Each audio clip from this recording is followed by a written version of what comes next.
Good evening, everybody, and welcome back to PGCBL play here on the Doubledays Baseball Network. Auburn taking on the Geneva Red Wings for the second time in as many days, and it is almost time for Auburn Doubledays Baseball. Hello, everybody. Trevor Curl back up here in the booth for what is to be expecting another slugfest between the Doubledays and Geneva.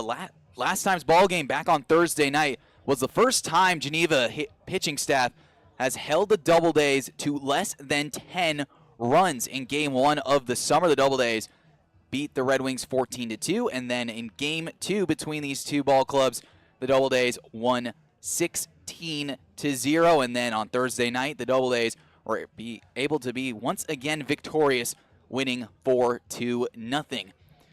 Well, it's game number 20 of the summer as the Doubledays are 19-10, 4 games back of the division lead behind Batavia, Elmira, Jamestown, and Niagara. But the Doubledays have another opportunity to take on a team below 500, get themselves back up to a 10-10 before heading off to a doubleheader in Niagara tomorrow night, or rather tomorrow afternoon, I should say. A chance to possibly split a series or maybe even sweep the doubleheader outright and find their way just inside of the leaders in the West Conference. Oh, let's take a look at the starting lineups for tonight's ball game. First for the visitors in the Geneva Red Wings, as announced by manager Dan Munn. Leading off will be the second baseman, Birch Herring Jackson. Batting second will be the left fielder, Ryan Knight. Batting third will be the designated hitter, Jason Shockley. Batting fourth will be the extra hitter, Ethan Swidler. Batting fifth will be the catcher, Brennan Stobley. Batting sixth will be the right fielder, Alec Alstrom. Batting seventh will be the shortstop, Cooper Loyal. Batting eighth will be the first baseman, Daniel Scolaro. Batting ninth will be the third baseman, Ricardo Reyna. And batting 10th, rounding out the order, the center fielder, Nate Milk. And taking the ball for the Red Wings will be Drew Munn. He is 0 for 2 on the summer so far with an 8.53 ERA and 12 2/3 innings pitched. He's given up 21 hits, 15 runs. 12 of those were earned. Walked 7, struck out 17, and opponents batting .356. Well, let's take a look at the Doubledays lineup as announced by manager Ben Julian. Leading things off will be the shortstop, Carson Gross. Batting second will be the right fielder, Tommy Roldan. Batting third, welcome back to the lineup, will be the designated hitter, Hazel Martinez. Batting fourth will be the extra hitter, Bobby Stang. Batting fifth will be the center fielder for tonight, Christian Malillo. Batting sixth will be the left fielder, A.J. Wenrich. Batting seventh will be the first baseman, Garrett Prosper. Batting eighth will be the catcher, Benji Reese.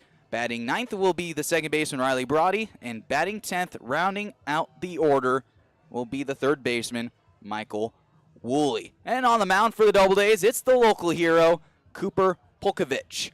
So far for Coop this summer, 1-0 with a 3.02 ERA. In 14 2/3 innings pitched, he's given up 9 hits, 5 runs, all those were earned. Walked 2, struck out 9, and opponents batting .173 on the left-hander. Well, stay tuned, folks, as we have Doubledays Baseball coming up next here on the Doubledays Baseball Network. Umpires will soon be just making their way out onto the field. Yes, they are. We'll have the lineups exchanged at home plate, and then we'll take you to the PA announcer for our starting lineups, and then the national anthem followed by first pitch.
League fans, welcome to the O'Keefe Field at Falcon Park, and welcome to tonight's perfect game collegiate baseball league matchup between the Geneva Red Wings and your Auburn Doubledays. Ladies and gentlemen, the student athletes of the Perfect Game CBL ask fans to support the goals of good sportsmanship. Please help them to maintain a positive, competitive atmosphere as they strive to reach their potential as athletes. Courtesy to officials, coaches, and competitors is expected. Profanity, racial or sexist comments, taunting, and intimidating actions are expressions of poor sportsmanship and are grounds for removal from this venue. We appreciate and thank you for your support and encouragement. Be loud, be proud, and be positive. Now let's meet the starting lineups for tonight's game. First for Geneva, leading off the second baseman, number 4, Bruce Jackson. Batting second, left fielder, number 25, Ryan Knight. Batting third, the designated hitter, number 38, Jason Shockley. Batting fourth, the extra hitter, number 32, Ethan Swidler. Batting fifth, the catcher, number 39, Brennan Stoutley. Batting sixth, the right fielder, number 7, Alex Hallstrom. Batting seventh, shortstop, number 5, Cooper Loyal. Batting eighth, the first baseman, number 30, Daniel Scolaro. Batting ninth, third baseman, number 3, Ricardo Reyna. And batting 10th, the center fielder, number 40, Nate Wilt. The starting pitcher for Geneva is number 34, Drew Munn. The Red Wings are coached by Dan Munn, assisted by Jackson Dijon, Edgar Martinez, and pitching coach Victor Nelson. Now let's meet the starting lineup for your Auburn Doubledays. Leading off the shortstop, number 5, Carson Gross. Batting second, the right fielder, number 20, Tommy Roldan. Batting third, the designated hitter, number 29, Hazel Martinez. Batting fourth, the extra hitter, number 30, Bobby Stang. Batting fifth, center fielder, number 12, Kristen Melillo.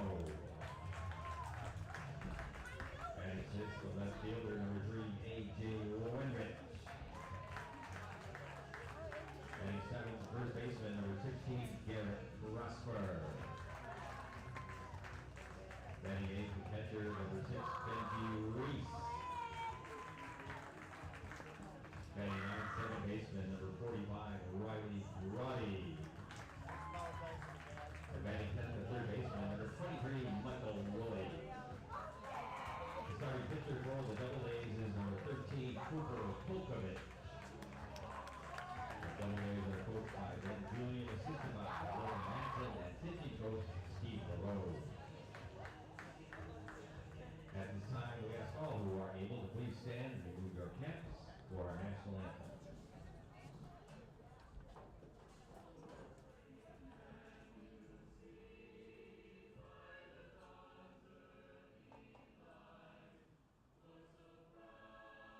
Well, a healthy crowd on hand here inside Falcon Park for $2 Peanuts night. As the Doubledays have just taken the field behind Cooper Polkovich. Let's see how they'll line up. Going from left to right in the outfield, A.J. Wenrich. Out in left, Christian Malillo. In center, Tommy Roldan. Out in right field, Michael Woolley. Over at third, Carson Gross at short. Riley Barati will be at second base. Garrett Prosper anchoring down the infield over at first base. And Benji Reese behind the plate, completing the back end of the battery for the Doubledays this evening. Let's take a look at that Geneva lineup one more time as announced by manager Dan Munn. Birch Herring Jackson will lead things off at second base. Ryan Knight batting second, playing in left field. Batting third, Jason Shockley. He'll be doing the DH tonight. Ethan Swidler batting fourth. He'll be doing the extra hitting. Batting fifth, Brennan Stobley. He will be behind the plate doing the catching. Batting sixth will be Alex Alstrom. He'll be out in right field. Batting seventh will be the shortstop, Cooper Loyal. Batting eighth will be the first baseman, Daniel Scalaro. Batting ninth will be Ricardo Reyna, the third baseman, And batting 10th, rounding out the order, will be the center fielder, Nate Milk. Over Polkovich, this will be his first start since last week, where he only threw one inning. The game against the Niagara Power was supposed to be a doubleheader. He was slated to start game one, but that game turned into only a 1-9-inning ball game with a lot of rain and other factors keeping us from playing a full set of two. So he only got the first inning of work in and had to turn it over to the bullpen. But the left-hander getting his first opportunity to pitch here inside Falcon Park since last Saturday. Benji Reese sends a throw down to second base, and we are just about ready for baseball here inside Falcon Park. Lights are turned on with the dark and stormy gray rain clouds. Looking like it's just about to move out of our way. A couple of blue skies can be seen above as we are ready for baseball. Birch Jackson will lead things off for the Red Wings, digging into the right-handed batter's box against the left-hander Cooper Polkovich. And the left-hander working from the third base side of the rubber delivers a first pitch fastball off the plate away for ball one, and we are underway. 74 degrees, a little bit of mist in the air. Hopefully the rain will stay away for the rest of the evening as the 1-0 fastball dots the inside corner for a called strike one and one the count. 80% humidity at first pitch. The 1-1. Swinging a pop-up over to the right side. Going out is Prosper. Coming in is Roldan, but Riley Brody calls everybody off. He makes the catch for out number one. Well, that will bring up Ryan Knight. On Thursday night, he went 1 for 4 with 2 strikeouts. Batting .241 on the summer, 7 for his last 29. Does have a home run, 1 RBI, and a couple of walks with 4 as first pitch breaking ball misses above the zone for ball one. 1 ball and no strikes. Doubledays day off yesterday. A much needed day off, especially after a victory on Thursday night, as a good fastball on the outside edge gets a swinging strike one. And the count will even add a ball and a strike. Wenrich out in left field playing quite shallow, leaving a wide open left center field gap as a good slider gets a swing and a miss. And the count rolls to a ball and 2 strikes on Knight. Christian Malil also playing in center field. Tommy Roldan as well, also playing shallow, so the outfielders playing just beyond the bases of the infield. Here's a 1-2 pitch on the way. Fastball sent right back to the screen, foul. And we'll try it again at a ball and 2 strikes. Well, this was supposed to be a 7:05 start time, but a little bit of rain and possible thunder strikes were in the area, so we had to push this game back just about a half hour. We had our first pitch at just a tick after 7:30. Here's the 1-2 pitch on the way. Slider bouncing away from Reese off the mask. Missing in the dirt for ball 2. 2 balls and 2 strikes. Auburn in their home whites with Doubledays scrawled across the chest with red and blue accents. For Geneva, it is their road grays with Geneva written across as a good slider gets a swing and a miss. First strikeout of the game for Polkovich, and that will bring 2 away for Jason Shockley, the designated hitter.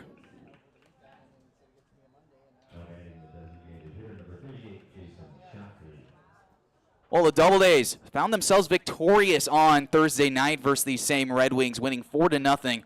It's been a tough go of it for Geneva. They lost a heartbreaker last night, 13-2 to the New York Pilots as a ground ball skewed foul down the third base side, No balls and a strike to the designated hitter, batting .222 on the season, 4 for 18 with an RBI and 4 walks. Jason Shockley digging in. Here's the 0-1 pitch from Polkovich. A good breaking ball. Gets right down Main Street for a called strike 2. New York now with 4 wins on the summer. First time beating a team not named the Auburn Doubledays. No balls, 2 strikes, 2 away. Shockley, the batter, chokes up, moves just a little bit more on the plate as the 0-2 fastball swung on in, missed for strike 3. Second strikeout of the game for Polkovich, and the Doubledays have a 1-2-3. Top of the first inning. We now go to the bottom half with the Doubledays coming up in a 0-0 first inning.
As Geneva takes the field to get set for the bottom half of the first inning, let's take a look at how the Doubledays will bat in order. Carson Gross leads things off. Tommy Roldan batting second. Batting third will be Hazel Martinez. Batting fourth will be Bobby Stang. Batting fifth, Christian Malillo. Batting sixth, A.J. Wenrich. Batting seventh, Garrett Prosper. Batting eighth, Benji Reese. Batting ninth, Riley Brody. And rounding off the order, batting 10th will be Michael Woolley. Let's see how the Red Wings line up defensively behind Drew Munn. Going from left to right, Ryan Knight out in left field, Nate Milk in center, Alex Ahlstrom in right, Ricardo Reyna, we saw him at second base a couple of nights ago. Really caused some chaos from the second base position. Cooper Loyal at short, Bertz Jackson over at second, Daniel Scalaro at first base, and Brennan Stobley will be behind the plate doing the catching as Carson Gross steps in to lead things off. Switch hitter batting left with the right-hander on the mound. Drew Munn 0-2 to start the season with an 8.53 ERA. The first pitch, fastball misses upstairs for ball 1. 1 ball and no strikes. It's thrown 12 2/3 innings pitch. 21 hits, 15 runs, 12 of those were earned. 7 walks, 17 strikeouts as a pop-up into left field. Moving in on it is Ryan Knight. He's there to make the catch for out number 1. Now they'll bring up Tommy Roldan. Tommy batting .327 on the summer, 16 for 49. 5 doubles, 10 RBIs, 8 walks, has stolen 5 bags so far. He's been really clutch with runners on base, though, this year, batting .320 with 10 RBIs as a fastball taken on the outer edge for a called first strike, 0-1 on the Virginia commit. Tommy's had some fair share of successes against Geneva. On last night's ball game, or rather on Thursday night, his first 0-for against the Red Wings went 0-for-4. 0-1 is skewed off the end of the bat, shallow falling in, and it's past the diving Ryan Knight. That's going to get by him down the line. It's going to roll all the way to the corner. Roldan rounding second. He's into third base. Ben Julian's giving him the stop sign right as he gets to third base. as Tommy Roldan skews it right off the end of the bat, dropping in for a base hit. Ryan Knight left his feet down the left field line, lays out, and unfortunately can't get a glove on it. It bounces away, and it goes all the way into the left field corner. Tommy Roldan is now just 90 feet away with a one-out triple, and that will give Hazel Martinez an opportunity to get the Doubledays on the board early, as the right side of the infield now make it the entire infield. Oh, never mind, as Birch Jackson moves back, so the corners are the only ones playing in. As the first pitch, fastball misses down low, ball one to Hazel Martinez. Hazel's been out of the lineup a couple of ball games, dinged up his shoulder a little bit on a dive into home plate. Good to see him back and mobile, as the 1-0 pitch is sent foul down the left field line, out of play and into the bullpen. Hazel batting .310 on the summer, 13 for 42. 6 doubles, had 1 home run against these Red Wings. 9 walks. Munn looks in, takes a look at Roldan, short lead off third base. Here's the 1-1 pitch on the way. Fastball spiked in the dirt, but a good stop by Staubli. Roldan heads back to third base. 2 balls and 1 strike. Good hitters count for Martinez. Gets something up in the zone and let it fly. Deep fly ball will do just the trick with Roldan having pretty good speed at third. Here's the 2-1 pitch on the way. Swinging a high fly ball deep to right field. Going back is Ahlstrom. Still going back. Makes the catch at the warning track. Roldan will trot home to score. And the Doubledays have a quick 1-0 lead thanks to the sacrifice fly by Hazel Martinez.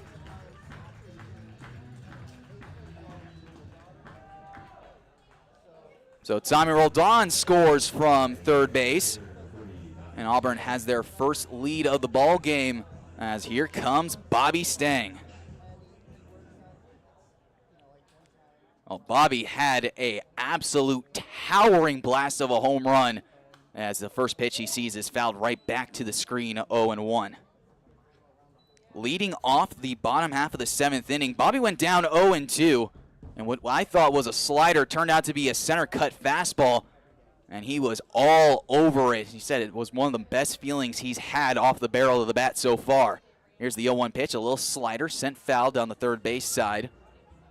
No balls and 2 strikes. We talked to Bobby last night. We were all hanging around with a live after 5. We were ripping tickets for fans coming in to watch Johnny Bender perform on stage out in left center field. He said he feels the home runs are going to start to come now. Usually they come in bunches. He says, I'm ready for them. Here's the 0-2 pitch on the way. Fastball runs outside for ball 1, 1 ball and 2 strikes. Bottom half of the first inning, Auburn has a 1-0 lead thanks to the sacrifice fly by Hazel Martinez. Here's the 1-2 pitch on the way. Slider called, strike 3 by Ray Bryant behind the plate. Bobby Stang has a couple of stares and then a long pause before he heads back to the third base dugout. But the Doubleday strike first. As we move on to the second inning, Auburn leads it 1-0.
And we're picking things up here in the top half of the second inning. Doubledays have a 1-0 lead over the Red Wings.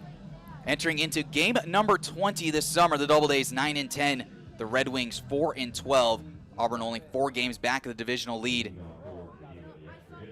And Geneva just on the outside looking in, still 7 games back with just another month of play to go, as Ethan Swidler, the extra hitter, is set to lead things off here in the top of the second, as the first pitch from Cooper Polkovich is a good breaking ball taken right over the heart of the plate for a called first strike. Steve LaRose, pitching coach for the Doubledays, really likes the competitive spirit that Polkovich shows day in and day out. A good changeup taken downstairs for ball 1, 1 ball and 1 strike. Well, the left-hander committed to Potomac State out in West Virginia, one of the better junior college baseball programs in the country. Working from the left-hand side. Here's the 1-1 pitch on the way to Swidler. Taken downstairs just below the knees for ball 2, 2 balls and a strike.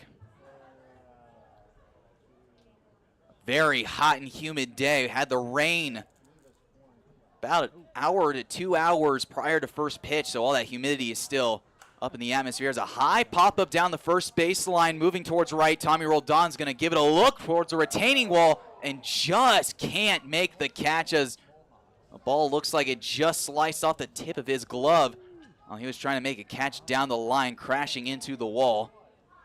Loses his hat in the process, so it's just a long strike number 2.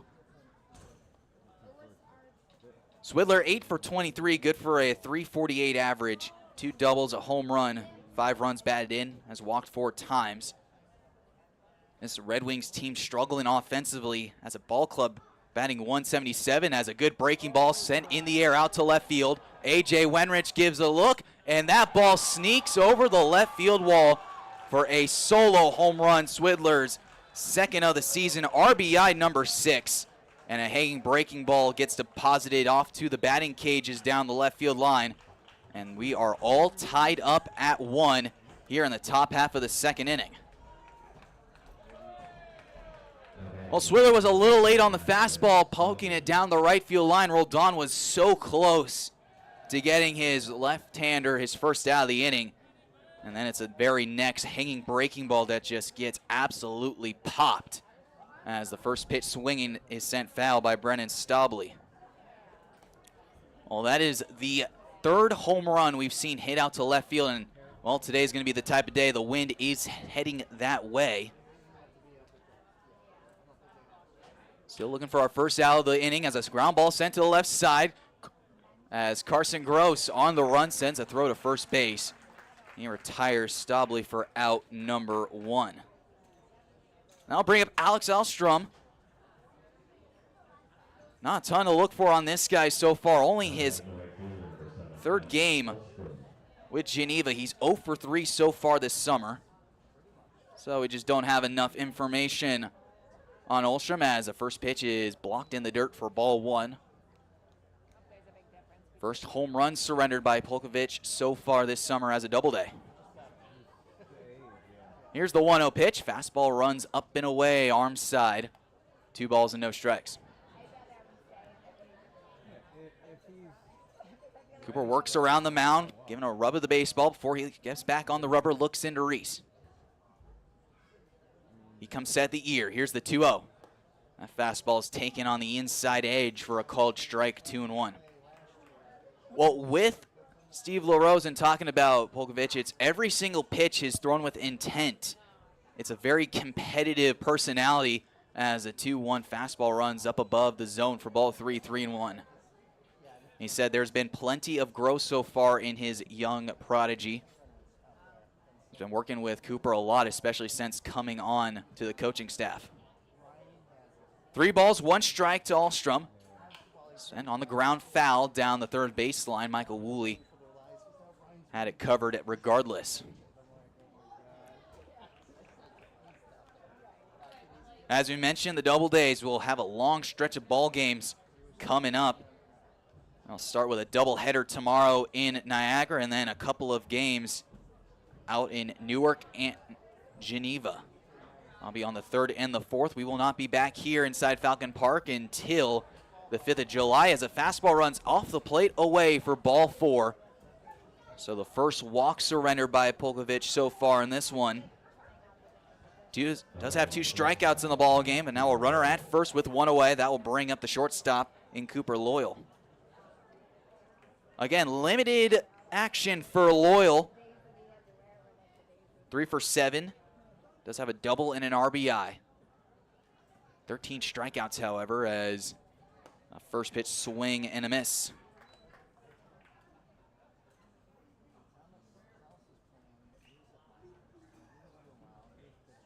I'll check that. Only has 2 strikeouts so far as a move over to first base, back in with a dive.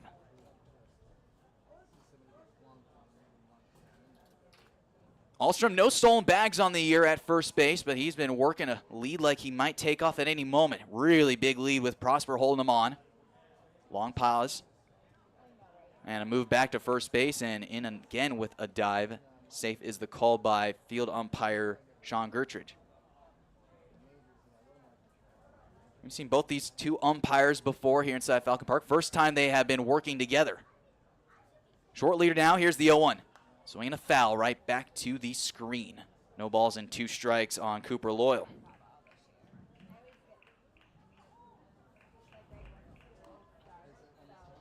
Runner at first base with Prosper holding him on. Brody and Carson Gross pinch more up the middle. Michael Woolley off the third base bag. Long pause. Here comes the 0-2 pitch on the way. Good breaking ball, but a better take just below the knees.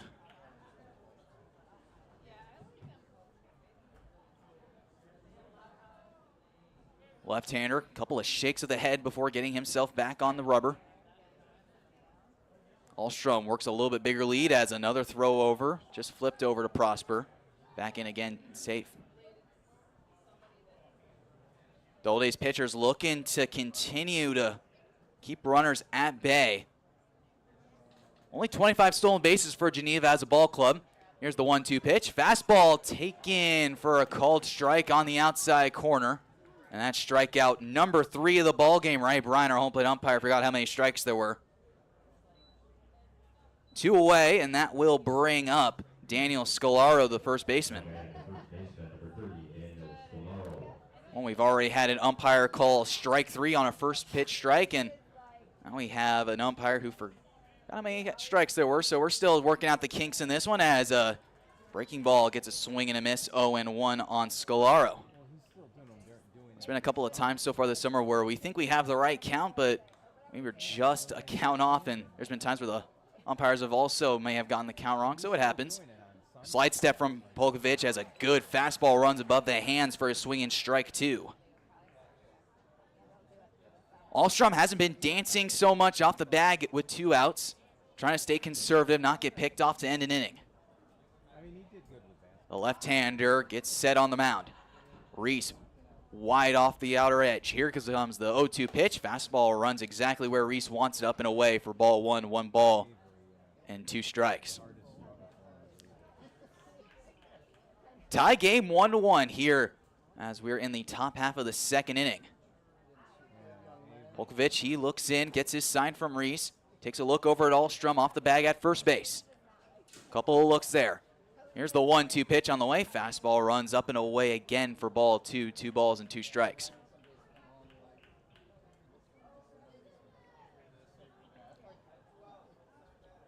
Still a healthy crowd with fans still just trying to find their seats entering into the ballpark just a little bit later.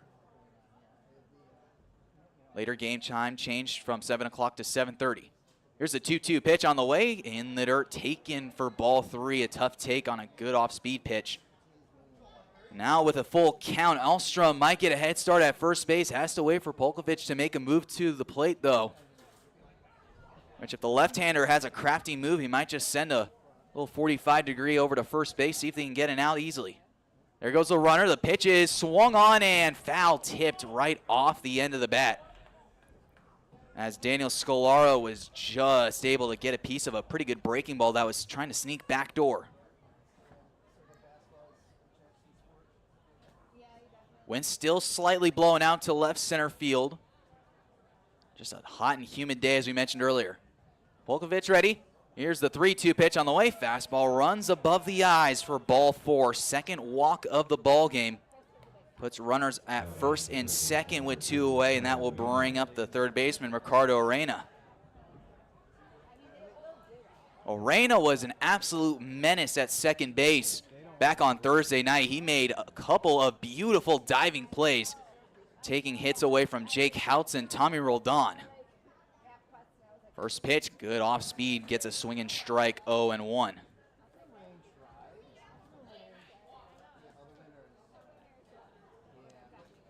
Cooper looking to get out of an early second inning jam. 1 run in, 2 aboard, 2 away. Couple of looks. Here's the 0-1 pitch. Fastball runs up and outside for ball 1. 1 ball and 1 strike evens up the count. Scolaro with a double, 3 RBIs.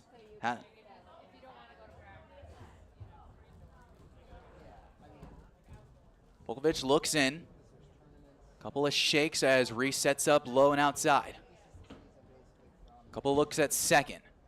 Alstrom dancing. Here's the 1-1 pitch, and it's fastball swung back to the screen. Good fastball at 83. So far, it's been his highest velocity yet. That's the one thing that Ben Julian and Steve LaRose like about Polkovich. He's been able to throw all of his pitches for strikes, but he also has a pretty good velocity change on each of them. Carson Gross in the back pocket of Alstrom at second. The pitch on the way. Slider misses downstairs to even up the count at 2 balls and 2 strikes. And now the left-hander has to get a little bit more picky on which pitch he wants to put away. Arena has some pretty good speed, so the Doubledays on defense going to have to play a little bit more of a conservative approach on which way they want to send the baseball. First and second, 2 outs. Polkovich set, takes a look at second. Alstrom working off the bag. The 2-2 pitch on the way. Swing and a miss. Strikeout number 4 in this one. And Cooper Polkovich gets out of a little jam here in the top half of the second inning. Well, the Red Wings do tie it on a solo blast by Ethan Swidler. We are all knotted at 1-1 going to the bottom half of the second inning.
The Doubledays will send up 5, 6, and 7 here in the bottom half of the second inning.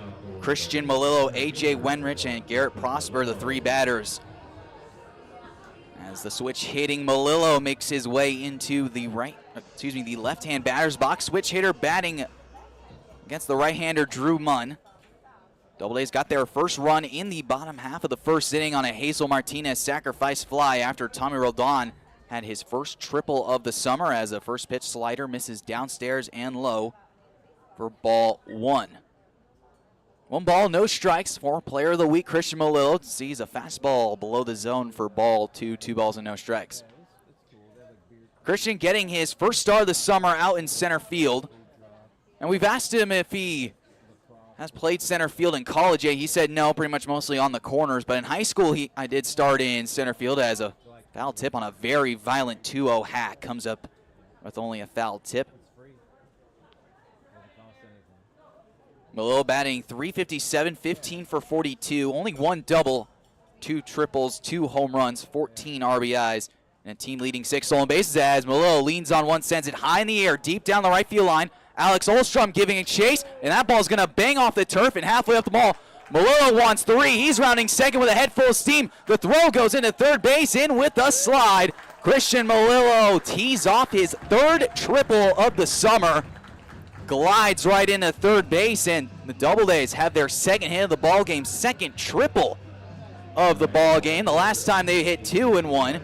You have to go back to against the Elmira Pioneers back on opening weekend against Elmira. That was on June the 4th when Christian Bauman hit 2 bases clearing triples. That will bring up A.J. Wenrich as the first pitch slider misses just off the plate outside for ball 1. 1 ball and no strikes. A.J. looking for his 2nd RBI. He has had a really good last 10 games as Munn takes a look. Fastball runs upstairs for ball 2, 2-0. Well, going in this ball game, A.J. is batting only a .196, but over the last 10 games, A.J.'s really turned it on. 9 for his last 32. Good enough for a .281 average over that span with 3 doubles. Here's the 2-0 pitch. Popped up a fastball. Right side, moving over is Birch Jackson. He's in shallow right field, makes the catch. Melillo dances off third base, but walks back to the bag for out number 1. Well, that'll bring up Garrett Prosper. And it looks like Wenrich got a pretty good pitch over the heart of the plate. Just got jammed on a fastball and just missed it. Good middle in. Something that he usually does damage on, just a little behind. And just a shallow pop-up to right field to show all it's worth as a first pitch fastball grazes the inside corner for a called first strike, 0-1. Garrett so far batting .244, 11 for 45, couple of doubles, 9 RBIs, has walked 9 times, 5 against Geneva. Here's the 0-1. Swinging a high fly ball rocketed to right field, twisting and turning Olstrom. He makes the leap, and he somehow comes up with the baseball. Here comes Christian Melillo on to score. And it was looking like the Doubledays would find themselves with another extra base hit. Instead, it is a sharply hit sacrifice fly. 2nd sac fly hit by the Doubledays here in this ball game. It's an RBI for Garrett Prosper, and it is another run in. It is now 2-0 Doubledays. And that will bring up Benji Reese, the backstop here for the Doubledays tonight. First pitch slider sent on the ground over to second base. Birch Jackson's got it, sends the throw over to first base, and the Doubledays are retired. But not after Auburn strikes back with a triple and a sacrifice fly of their own. And we will continue this ball game into the top of the 3rd inning. The Doubledays have a 2-0 lead.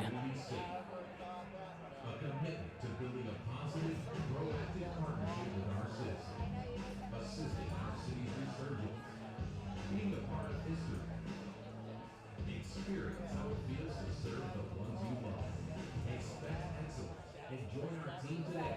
Visit auburnny.go.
Moving things forward here in the top half of the third inning, the Doubledays have a 2-1 lead over Geneva,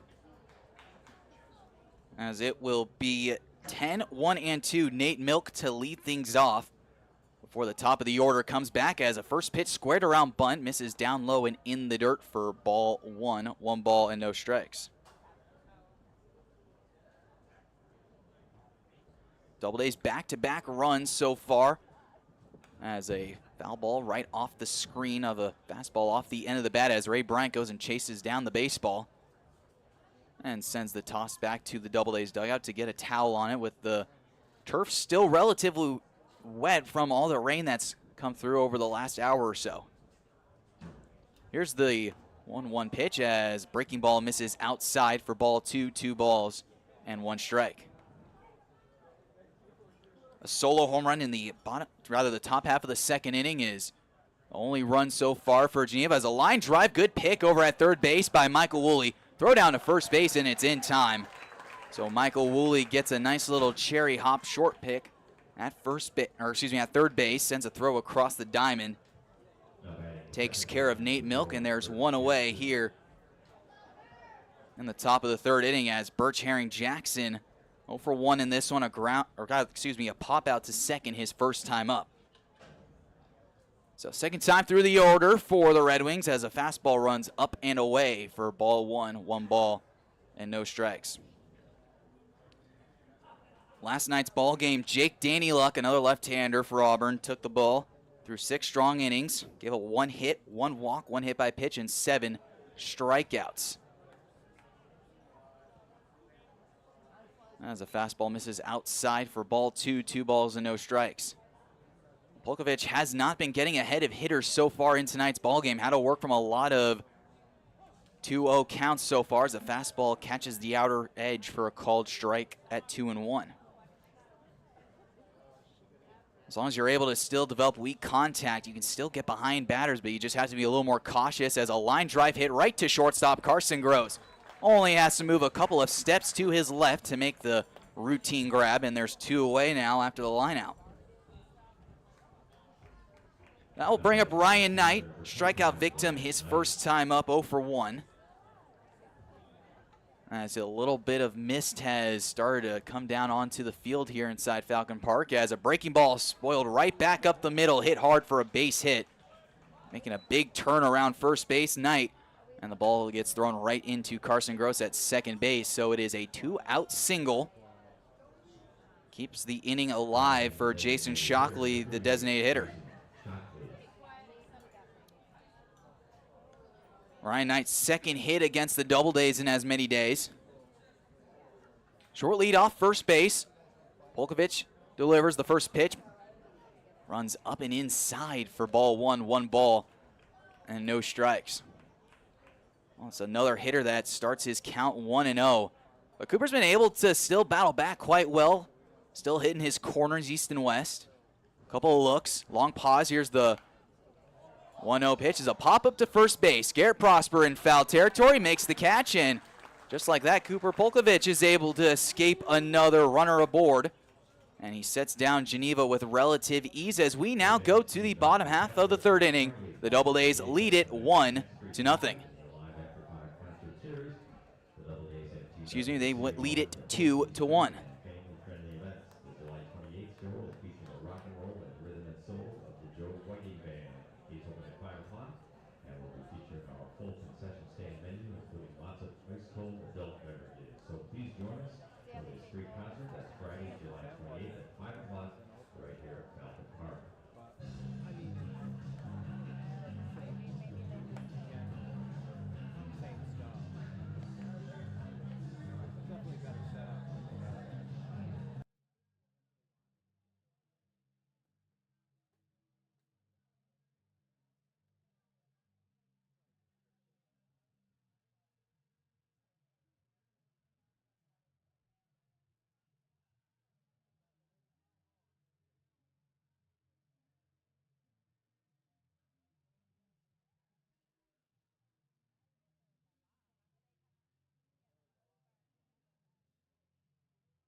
Picking things up here in the bottom half of the third inning, Doubledays will have the bottom of the order 9, 10, and 1 due up as Riley Brody, the Ithaca College bomber, digs into the left-hand batter's box to face Drew Munn.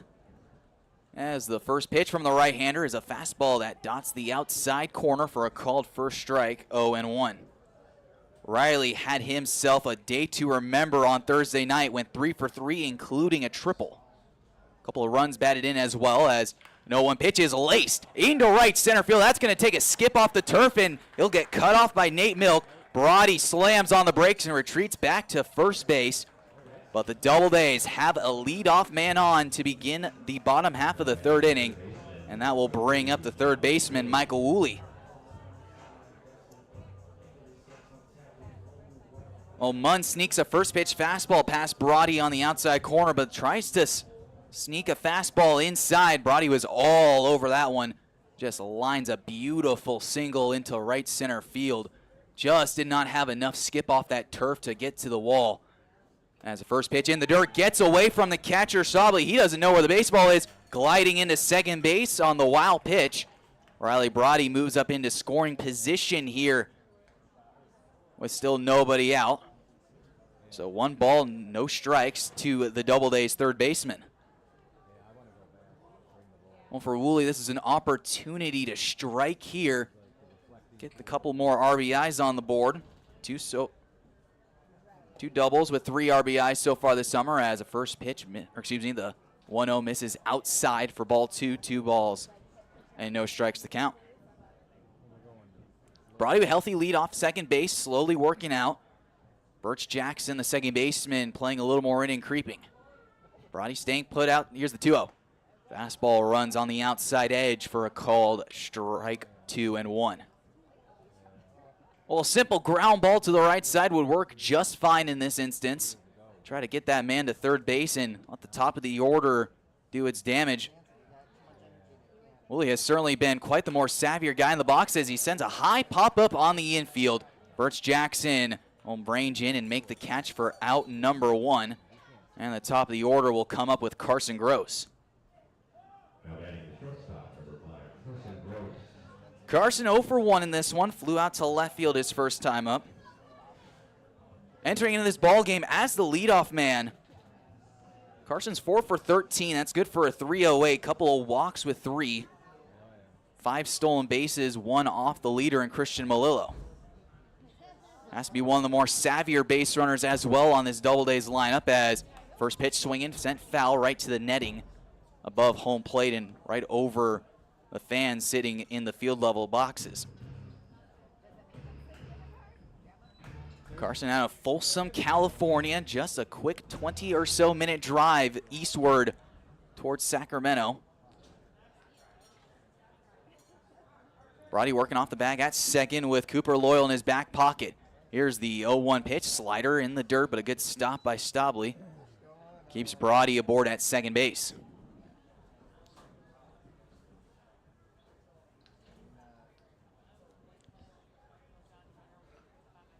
Right-hander Munn set on the mound, taking a look over at second base. Loyal working back and forth on the bag as a slider catches the inside edge on Carson Gross, and the count now goes to a ball and 2 strikes. 1 away for the Doubledays here in the bottom half of the third inning. 2-1 our score with some insurance waiting at second base. Munn looks in. Working off the bag is Brody, not going anywhere. The 1-2.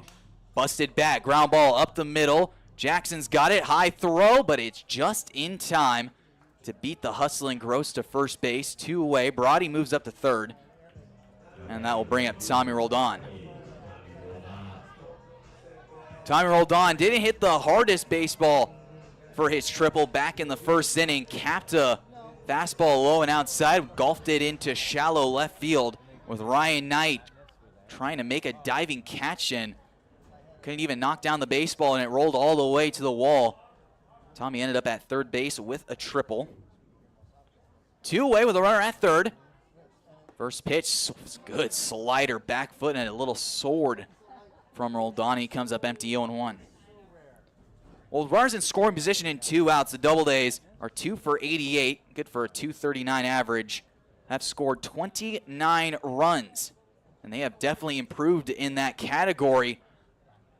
That was just a couple of games ago. They were batting a .186 as a ball club, as a swing and strike 2 on a good changeup. Roldan out on his front foot once again. Brody led off the ball, rather led off the inning with a base hit, has worked his way all the way around the third. Little pause. Here comes the 0-2 pitch on the way, swinging a ground ball over to first base for Scolaro. He's got it, and a toss to first base and a foot race to the bag. And it turns into Drew Munn hustling and just getting Roldan by a step. The Doubledays leave a runner at third base. We'll head back now to the top half of the 4th inning with Auburn a 2-1 lead.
Picking things up here in the top half of the 4th inning. Doubledays have a 2-1 lead over the Geneva Red Wings, as Ethan Swidler will lead us off here in the 4th inning. As a good fastball catches the outside corner for a called first strike, 0-1. Swidler teed off on a hanging breaking ball left right down the middle of the plate, and he deposited it over the tall wall in left field, as this one's a high pop-up on the infield. Not as far as the last one, as Carson Gross from shortstop moves into the middle of the infield, makes the catch for out number 1 on Ethan Swidler. Well, that'll bring up Brennan Stobley. 0-for-1, a ground out victim his first time up. That was back in the 2nd inning as well. That home run, the lone run for Geneva in this one so far, as a good slider on the first pitch gets a swing and strike, 0-1. Well, Polkovich, he looks a little more intent on the mound after his last 2 innings. Maybe not been the cleanest. We're seeing that good fastball jump back up as a foul ball sent right back to the screen. No balls and 2 strikes now. It was a clean top of the 1st inning with a couple of strikeouts in between, and then now, as we're working in the 4th inning, he hasn't had one since the 2nd, as a line drive spoiled right into left center field for a base hit. Malillo cuts it off, rounding first, heading for second. Stobley, the throw in is not in time and does not slide beyond second base. It is a 1-out double to left center field on an 0-2 breaking ball. A 1-out runner in scoring position, and that will bring up Alex Alstrom. Looking for his first official at-bat. He walked and then moved on to second base. He was left stranded in the bottom half, or rather the top half of the 2nd inning. Runner in scoring position here with only 1 away. Polkovich, the left-hander, working from the third base side. A couple looks at second. First pitch, big hammer taking right over the outside corner for a called first strike, 0-1. Doubledays have a couple of arm stretching in the bullpen down the left field line, but no one has taken off the sweatshirt yet. Couple looks at second. Brody moving in, now backs away from second. Here's the 0-1. Fastball on the outside edge, gets a swinging foul tip right into the screen as Ahlstrom didn't get a good handle of the bat. He looks like he left the top hand of the bat fly off. No balls, 2 strikes, 1 away. The runner at second base, Stauble. 0-2 double his at bat previously. Has a good changeup, gets a foul tip right into the glove of Benji Reese. Strikeout number 5 for Polkovich so far in this one. 2 away, and that will bring up Cooper Loyal. Polkovich won the battle of the Coopers in last at bat with a strikeout. That was strikeout number 3 of the ballgame. Couple looks at second. Stauble dancing off the bag. Brody evades. Here's the first pitch, swinging high fly ball, pelted down the left field line, but it will hook off into the parking lot. And well, actually, that was just right next to my parked car. We'll move that away after this one. It will be a good reminder to maybe not park your car down the left field line, even though there's a big protective roof.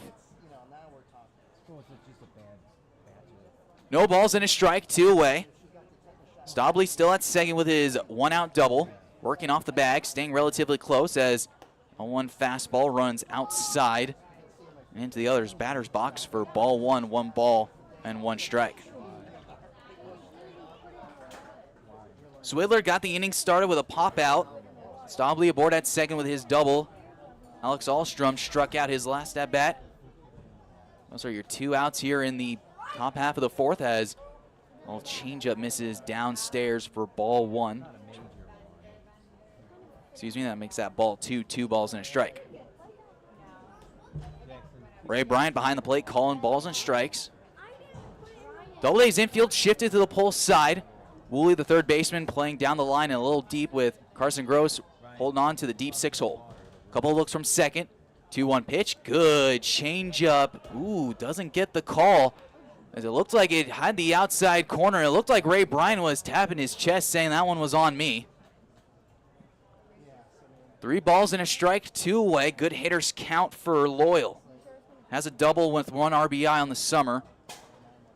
3 for 7. Couple looks at second. Stauble his lead as time is called as a fastball is a called strike as that one was anyways well outside the zone. Cooper Loyal, the shortstop, was wanting to call time and was backing away. And now we have some chirps coming from the first base dugout with Ray Bryant calling a pitch that was in the other batter's box, a called strike. And a home plate umpire doesn't have to grant the batter time, and it's an exact example of why you have to wait for your guy to, you have to wait for the home plate umpire to call time. It's just like that. Cooper Loyal thought he had it granted, instead was taking a walk out of the batter's box. Cooper Polkovich just kind of flipped in a breaking ball on the outside corner. It wasn't even on the outside corner, it was well outside, but it was called strike 2. So now full count at 3-2. The pitch on the way. Taken. That looked like it was pretty close as well, but it just misses inside for ball 4. So the 3rd walk in this one so far surrendered by the Doubleday southpaw. And that will bring up Daniel Scalaro. He walked his last time up and now with a chance to extend this inning and get another run on the board. Here's the first pitch. Breaking ball popped right up. First base side. Garrett Prosper doesn't have to move very far. Makes the catch for out number 3. But a little chaos going into the bottom half of the inning as the Doubledays lead it 2-1.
Here we are in the bottom half of the fourth inning. It'll be Hazel Martinez, Bobby Stang, Christian Malillo. 3, 4, and 5 due up against Drew Munn, who's pitching a little bit better than he has been advertised. As we mentioned, he's 0 for 2 in this one with an .853 earned run average through 12 2/3 innings pitched. He's given up 21 hits, 15 runs. As a first pitch misses downstairs for ball 1. 1 ball and no strikes on Hazel Martinez. 12 earned runs, 7 walks, 17 strikeouts. Opponents entering into this ball game were batting .356 on the Geneva right-hander. Here's the 1-0 pitch on the way. Fastball runs upstairs and out for ball 2, 2-0. Hazel just got a good fastball on the inside corner, turned and burned it into right field. Only had a sacrifice fly to show for it. Here's the 2-0 pitch on the way. Slider just misses either low or outside for ball 3, 3-0. And Drew Munn, a little shake of the head for getting himself back on the rubber. So the first base dugout and Drew Munn not making much friends so far with the man in charge of balls and strikes, as a 3-0 fastball taken for a called strike inside on Hazel Martinez, 3-1. Martinez entering into this ball game, batting .310, 13 for 42. Here's the windup and the pitch inside for ball 4. So Hazel's 10th walk of the summer will put the leadoff man on for Bobby Stang. Well, Bobby has had one good summer so far. Entering into this ball game, batting .361, 13 doubles. That leads the ball club. 21 RBIs. That also leads the ball club. 1 home run and 4 walks. And Bobby has just done his damage against the Geneva Red Wings as a swing and a miss on a wipeout slider from Munn. 0-1 the count. 6 for 13, a double, a home run, 5 RBIs, an OPS of 120-31. Yeah, Bobby's done some extra hitting damage as well to these Red Wings. Martinez, not good speed aboard at first base, short lead. Pitch on the way, ground ball towards the third base coach's box and ends up closer to the Doubledays dugout with Carson Gross on the railing. Goes out and fields the baseball just like he would at second or shortstop.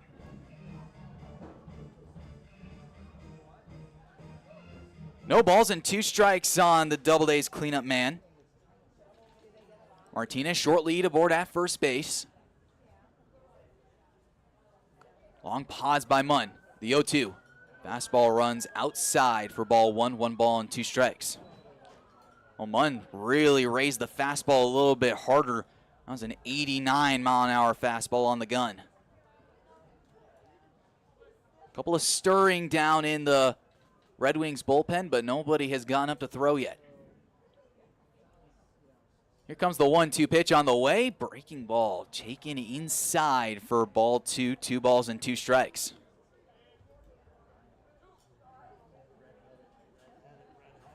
Doubledays with a 2-1 lead. Both runs coming on sacrifice flies after triples.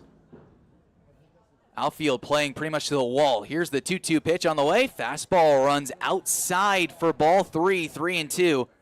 And Bobby was down 0-2 in this count. He's worked it all the way full to 3-2. As we mentioned, Martinez not the best speed at first base, but you could see him in motion, especially with the power that Bobby Stang possesses. Martinez stays home. The 3-2 pitch on the way. Swinging a high fly ball to left field. Going back to left fielder Knight. He can't make the catch. It's down off the warning track. Martinez motors into third base. And Bobby Stang into second base. Double number 14. Martinez now the runner at third base. And the Doubledays has scoring position here with nobody out in Christian Malillo. And time is called as the pitching coach for the Red Wings is going to make his way out to the mound. Let's talk with Drew Munn. A couple of borderline pitches were taken by Bobby Stang, not given strikes, and ends up still on second base with a ringing double to left field. Well, Bobby's just done nothing but hit over the last couple of weeks. And we mentioned the numbers against Geneva entering into tonight's ball game before his 1-for-2 day so far. He was 6 for 13, a .462 average. We mentioned that OPS. Well, it certainly has climbed up again. Well, here's another dangerous hitter to deal with, Christian Malillo. A triple and a run scored back in the second inning, as the infield looks like they're about to get drawn in, and that's exactly what happens as everyone moves up to point-blank range. Hazel Martinez aboard at third, Bobby Stang at second. Here's the first pitch to Malillo as he comes up empty on a good fastball at 88 at the bottom of the zone. Christian notes his success that he doesn't try to expand his zone. He really keeps his target line probably just above the belt and to the letters. Doesn't really swing at a lot of low strikes as the fastball runs above the hands for ball one, 1 ball and 1 strike. Even with 2 strikes, asking him about his ability to stay in a count and battle. He had a 19-pitch at bat back on Sunday against the Pioneers. He said he was just looking for something on the edges and just spoil him and wait until a mistake came over the middle of the plate. Here's the 1-1 pitch on the way. Fastball above the zone gets a swinging strike 2 at 89. So that velo has once again ticked up from Drew Munn. As soon as he got himself into a little bit of trouble, that good hard fastball is back. 1 ball, 2 strikes. Nobody out with the Doubledays having runners in scoring position. Switch here, Malillo working from the left-hand side. Here's the 1-2 pitch on the way. Taken for a called third strike on the inside corner. Malillo does not agree with the call, so he'll slowly make his way back to the dugout. 1 away, and that will bring up A.J. Wenrich. And strikeout number 2 recorded for Drew Munn. AJ batting a $1.96 entering into this ball game. Over his last 10 games, however, 9 for 32. Has certainly seen his average climb as good hard slider taken on the outside corner for a called first strike. Doubledays 2-1 lead, looking for some insurance out on the bags with Hazel Martinez still aboard at third base and Bobby Stang at second. Infield now still drawn in, maybe a little more halfway, as an 0-1 slider is taken over the outside corner for a called strike 2. Now, do not squander this opportunity for the Doubledays. Runners in scoring position, less than 2 outs. Now AJ has to battle down 0-2. Entering into this ball game with a club lead of 14 strikeouts. Here's the 0-2 pitch on the way. In the dirt, gets away from the catcher and Staubly. Here comes Hazel Martinez on to score. And a wild pitch moves up Bobby Stang to third base, and it is now a 3-1 ball game. Doubledays lead. Well, sometimes you need a gift and something in the dirt that kicks off the shin guard of the catcher, Brennan Staubly. Rolls towards the first base dugout. Hazel Martinez could tiptoe home. Wild pitch brings him home. Still a runner at third base. 1-2 count. Here's the pitch on the way to Renwich. He sends a foul tip right off the end of the bat, staying alive just slightly.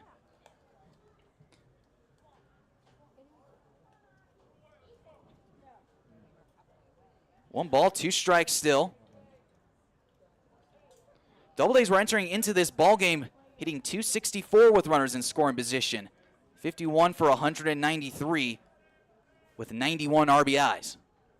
Here's the 1-2 pitch on the way. Swing and a miss. A good fastball riding above the hands of A.J. Wenrich. Has a couple of words with Ray Bryant walking back to the third base dugout. Third strikeout of the game. Back-to-back strikeouts for Drew Munn, and that will bring up Garrett Prosper. Garrett with a sacrifice fly, his last at-bat, a sharply stroked line drive to right field. Was just in the reach of Alex Alstrom as a swinging a ground ball foul down the first base side. And Prosper has an 0-1 count on him right out of the gate. Still some slight wind blowing out to left field with the flag just above the Wegmans sign next to the scoreboard. You have the 20-foot wall in left, the 20-foot wall in right. Jets out, 330 down the lines. Jets out to 400 to dead center field as the 0-1 pitch is spoiled foul down the third base side off the roofing of the clubhouse, and it bounces into the players' parking lot down the left field line. No balls, 2 strikes, 2 away. Bobby staying aboard at third base after his double. Hazel Martinez came in to score on a wild pitch. Drew Munn 1 strike away from getting out of the damage, only surrendering a run. Couple looks at third. Here's the 0-2 pitch on the way. Taken for a called third strike on the outside corner. Drew Munn strikes out the side, but the Doubledays do get a run on a wild pitch as we now go to the top half of the 5th inning. Just about halfway in this one, the Doubledays 3-1.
Picking things up here in the top half of the 5th inning. The Doubledays got one more back in the 4th inning.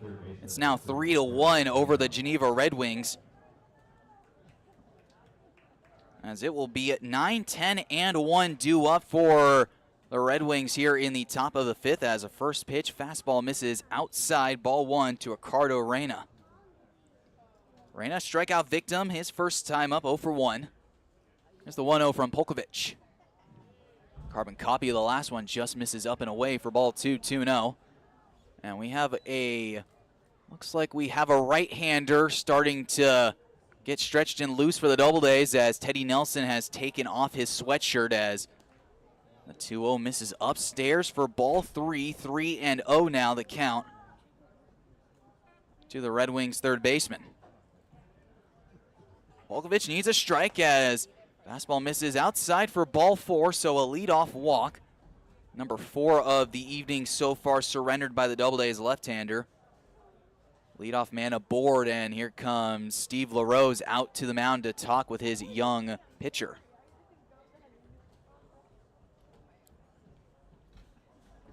Well, it was Cowbell night back on Thursday, and that was a lot of fun seeing all the fans come in with the cowbells ringing out in the ballpark. All the young fans were having a lot of fun as we still have a pretty good crowd on hand despite all that rain and kind of icky weather over the last couple of days. It's just been a weird start to this summer. Thunderstorms, rain, smoke.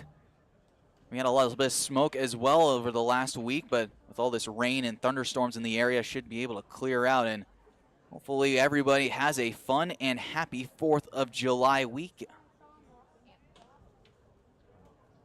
Can you believe it? We are already in the month of July here on Saturday, July 1st. Nate Milk will step in now. 0 for 1, grounded out his first time up as a first pitch is a good changeup on the outside corner, taken for a called strike, 0-1.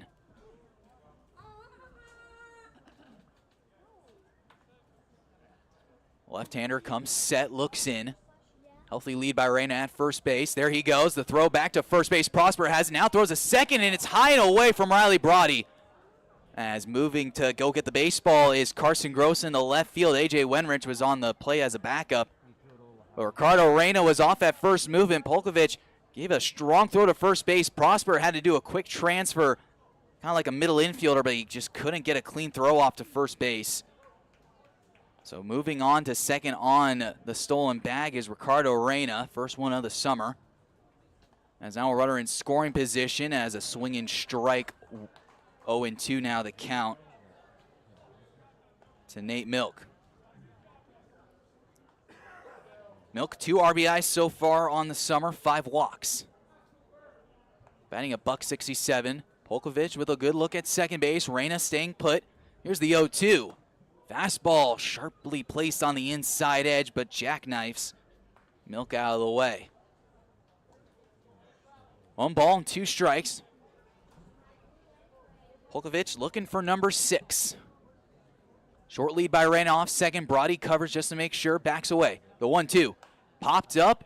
First base side, but it will roll out of play as a couple of kids go race for a souvenir down the first base side. Bobby Stang has grabbed a mask and is also in the bullpen catching Nelson, so a right-hander is available whenever necessary. Couple looks at second. Reyna dancing off the bag. Here's the 1-2 pitch. Slider just slipped out of the hand of Cooper, and now the count will even up at 2-2.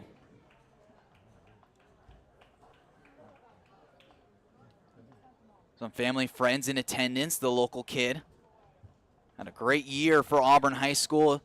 Looking forward to the future at the junior college level. Here's the 2-2 pitch on the way. Popped up on the infield. Michael Woolley calls everybody off. He runs in close to home plate. Down the third baseline, he makes the catch in foul territory. And the first out of the inning is retired on another infield pop-up. We've seen the Red Wings quite often have that pop-up on the infield. We'll have to go through the list so far as the leadoff man, Birch Jackson, a couple of pop-outs, more of a pop-out and a line-out. Weekly lined out to Carson Gross at short his second time up. Couple of looks at second. First pitch, fastball runs arm side out and away for ball 1-0. And the control from Polkovich that we saw really well in the first inning has just kind of slowly slipped away as he looks like he had some rosin on his hands earlier, trying to get whatever grip he could. Obviously, the humidity has certainly caused a lot of issues for the Doubledays left-hander as a good fastball taking over Main Street for a called strike to even up the count at 1-1. That was 1 run given up in the second inning, and it was on a home run hit by Ethan Swidler. As time is called, Polkovich steps out with Birch Jackson calling time, resetting himself before making his way back in the batter's box. Outfield playing so shallow. Christian Malillo might as well be playing up the middle at second base. Pitch. Good slider on the outer edge, taken for a called strike 2. 5 strikeouts so far in this one for Coop. Ricardo Reyna aboard at second base with a walk. Later stole second. Couple looks at second, the left-hander. Here's the 1-2 pitch on the way. Swinging a pop-up foul down the first base side. Another race for another baseball. Cooper's been living so far in the low 8s, occasionally touching 83. Has mostly lived around 79 to 81. Reyna, short lead, off second base with Brody hanging out towards the bag, backs away. Couple of looks, the 1-2 pitch on the way, swinging a fly ball into left center field, splitting the gap and getting down. Wenrich cuts it off, rounding third, heading home. The throw will go into second base as a RBI double by Birch Herring Jackson, and it is now a 1-run ball game. It's 3-2, and Ben Julian has removed the hat, and Teddy Nelson is ready in the bullpen as here comes the skipper out to the mound, and it looks like Polkovich's night is done. As Ben Julian will point down the left field line towards the bullpen, as Polkovich had a pretty good afternoon and just had a couple of control issues towards the end. He exits the ballgame with a tying run sitting at second base. 3-2 our score. We have a new pitcher to tell you about when we come back on the Doubledays Baseball Network.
Well, tough night for Cooper Polkovich. He went about 4 1/3 innings, gave up 4 hits, 2 runs. He is responsible for Birch Herring Jackson aboard at second base.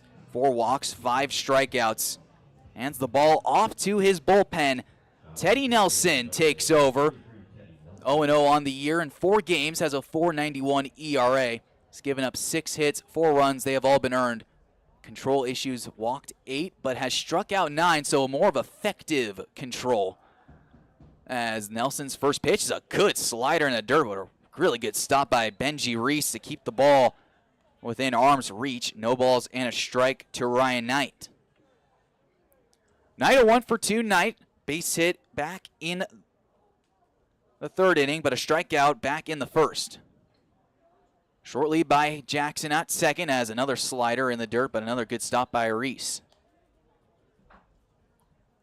Well, Benji's qualities behind the plate, not only is he a pretty good hitter, but it's his maturity of the game, being able to shepherd a young pitching staff, and he certainly tried his best with Polkovich tonight. He's done a really good job with the pitchers, as a lot of them really like it when Benji's behind the plate catching from them, as a good slider. This one taken again by Knight. 2 balls and a strike. Doubledays do have one of the more younger ball clubs in the league, taking on a good amount of freshmen in college or incoming freshmen, like Polkovich. Jackson dancing off the bag, the pitch. Swinging a lace foul ball. Look out, that ball had a heat-seeking trail coming off of it. And count will even up at 2-2. Teddy does have that good hard fastball, and we've seen that slider so far quite a bit in this one since entering. He'll throw it a lot. Jackson dancing off the bag. Here's the pitch. There's a good slider, just misses downstairs. Good presenting job by Reese. Couldn't get the call. And now it's a full count at 3-2. One away as Nate Milk popped out to Michael Woolley at third base earlier in the inning. 3-2 game, our score. As time is called, as Jackson really dancing off the bag, trying to time up Teddy Nelson on the mound. Teddy, we've seen a good job of holding runners on, especially after his last time out. Here's the 3-2 pitch on the way. Slider taken down low for ball 4. I'll bring 2 on with 1 away, and the big bat of Jason Shockley will stride in. Shockley 0 for 2, a strikeout in the 1st inning, and then popped out to first base his last time up. Tying and go-ahead run aboard here in the top half of the 5th inning. Here's the first pitch. And so it looks like a slider that misses outside for ball 1, 1 ball and no strikes. Doubledays outfield spread thin and deep with Wenrich and Roldan playing closer to the lines. Another slider misses downstairs for ball 2, 2 balls and no strikes. Teddy sitting in the mid-8s with that good slider. Fastball will poke up and reach 90 every now and then. Nelson comes set, looks at Jackson dancing off the bag at second. The pitch.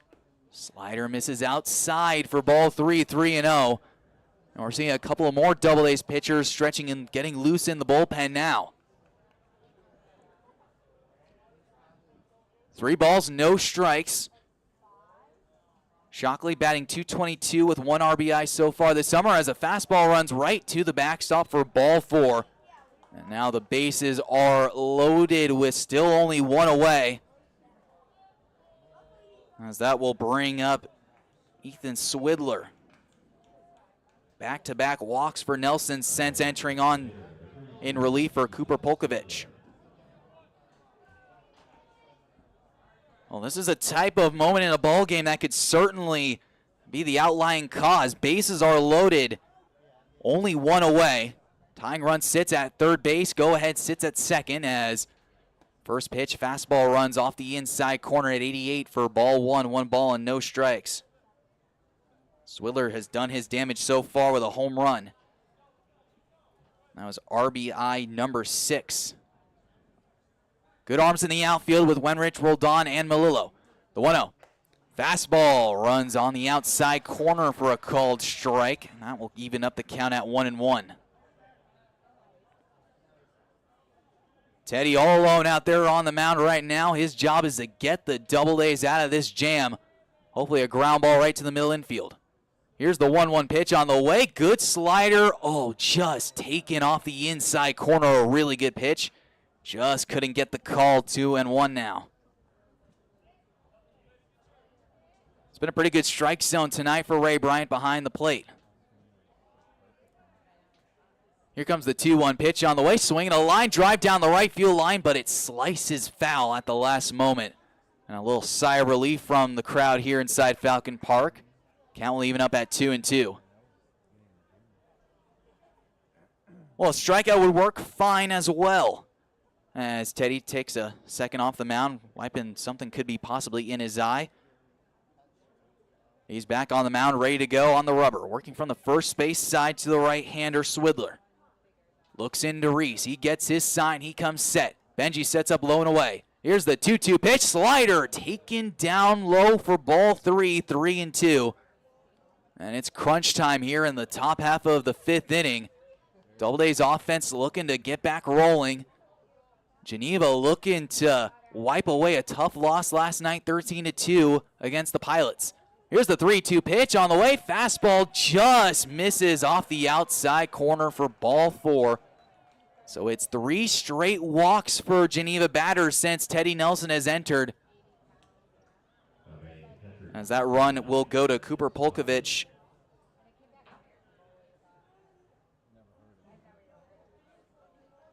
Bases still loaded here with only 1 away in a tied 3-3 ball game. Here's the first pitch. That fastball taken on the outside corner for a called first strike, 0-1. And this is the type of moment where you just love a ground ball to Carson Gross or Riley Brody just to end this inning right here and right now.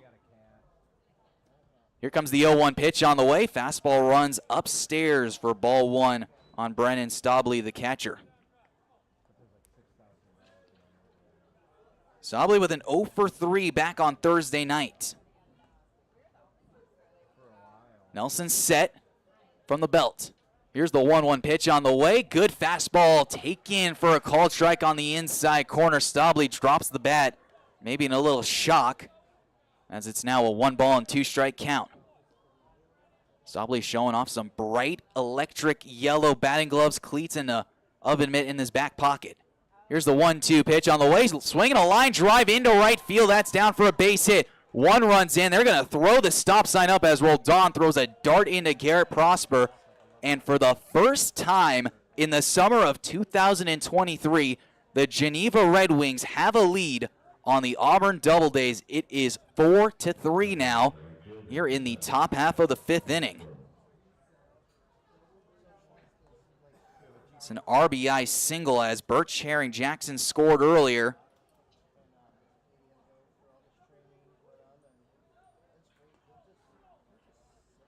As Ryan Knight came across to score as a first pitch slider is taken for a called strike 1.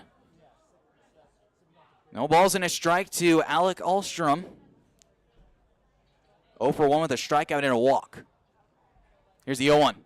Swing and a miss. A good fastball over the heart of the plate gets a swinging strike 2.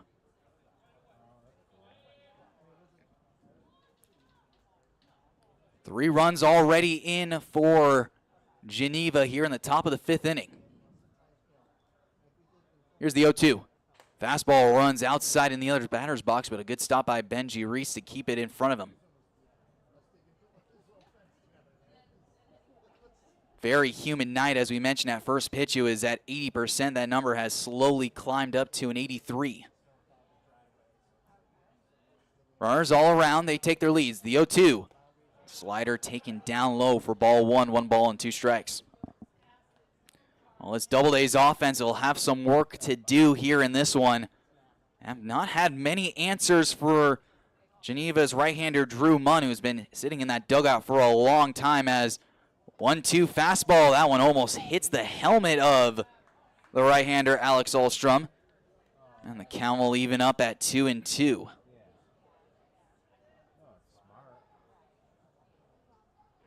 We'll check that. The count is now 3-2 according to home plate umpire Ray Bryant. Here comes the full count pitch on the way. Swing a ground ball, spoiled foul, jumping out of the first base coach's box. And almost takes a bite out of Geneva's coaching staff as the baseball winds up down the right field line as Riley Brody has to send the baseball back into the dugout. Doubledays down a run, 4-3 here as we play in the top half of the 5th inning. Just getting a little bit past 9 o'clock here on the East Coast. Here comes the 2-2 pitch on the way as it's taken for ball 4, as another run comes in. It is the 4th walk of the inning. Given up by Teddy Nelson, it's an RBI. That brings in a run. And that will bring up the shortstop in Cooper Loyal as Jason Shockley comes across to score in a now 5-3 game as time is called as Reese will head out to the mound along with Michael Woolley and Garrett Prosper trying to settle down their big right-hander.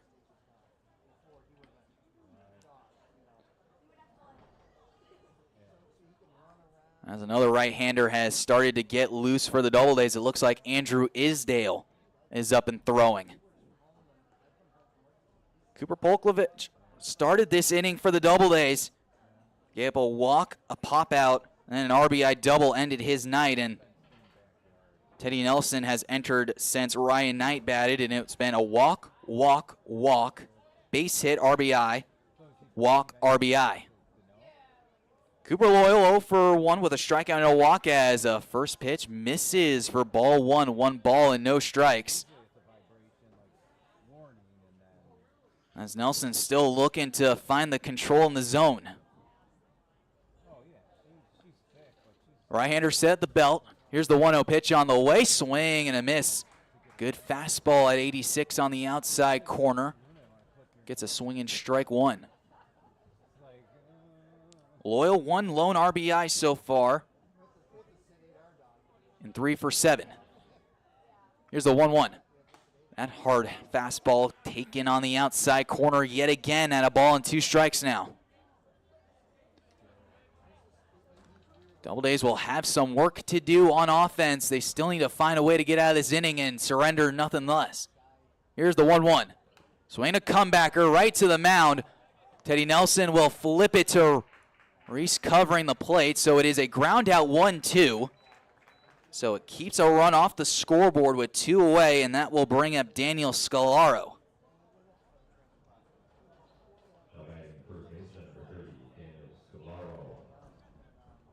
Here is the 10th man to the plate here in the top half of the 5th inning.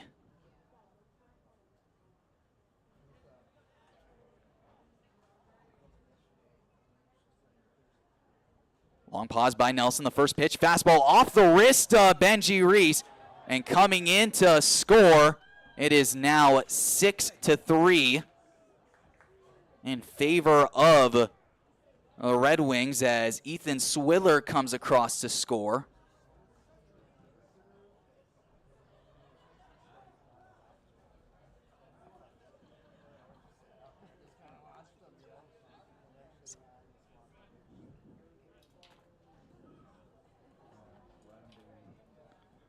As Benji Reese is back out to have a conversation on the mound with Teddy Nelson. The Doubledays was looking like this inning could possibly end without much of a whimper, but now it is a 6-3 Geneva lead as Nelson delivers a good fastball on the inside corner. Count will even up at 1-1. 1 ball, 1 strike, 2 away. Brennan Stobley aboard at third base. Alex Alstrom at second base. We'll pause. Here's the 0-1. Slider popped up. Shallow right field. Out is Prosper. In is Roldan. Roldan calling everyone off. Goes into a slide down the line, but can't come up with the baseball in foul territory. Oh, so close. Just a hair out of his reach. It looked like he even got a glove on it down the line. The second time Roldan laying out for a baseball comes up empty again. And the baseball has just been avoiding Doubleday's gloves so far in this one. Still an 0-2 count on Scalaro. 0 for 1 with a walk. Geneva 6, Doubledays 3 as we play action in the top half of the 5th inning. Nelson looking to keep this right where it's at. Here's the 0-2 pitch on the way. Fastball runs above the eyes and a pretty easy take for Scalaro. 1 ball and 2 strikes the count now. Andrew Isdale is ready to go in the bullpen for the Doubledays. Hopefully they won't need to use him until the top of the 6th. Nelson set, runners take their healthy leads at 2nd and 3rd. The 1-2, fastball runs inside. And a good stop by Reese to keep the baseball in play. Night is just about to fall over us here inside Falcon Park with the lights shining bright overhead. The dark blue skies just approaching overhead to the shadow of force behind. Here's the 2-2 pitch. Slider misses inside for ball 4. So it is a 2-out walk, and the bases are loaded once again, and Ben Julian is out to the mound. Slowly making his way across the line. He has not pointed yet to the bullpen. Andrew Isdale is ready to go. As now the rest of the Doubledays infield has come in, and the ball gets handed off to Ben Julian. Teddy Nelson can't get the Doubledays out of the 5th inning. They'll bring their 3rd pitcher on from the University of Northern Colorado. And we'll tell you more about him as we'll be right back here on the Doubledays Baseball Network. 2 outs in the top of the 5th inning. Doubledays trail 6-3.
Now pitching for the Doubledays, number 11, Andrew Isdale. Now batting the 3rd baseman, number 3, Carlos Reyna.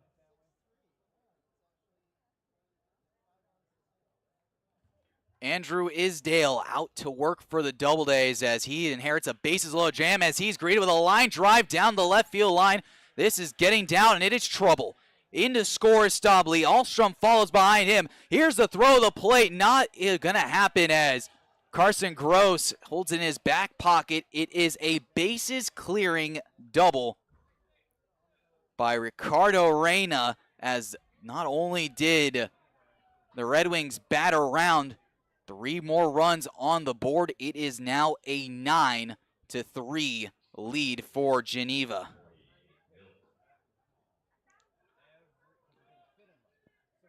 Roll right as Andrew Isdale is entered onto this ball game. Ricardo Reyna wipes the board clean. Runner at 2nd with 2 away as a first pitch fastball taken on the inside corner for a called first strike on Nate Milk.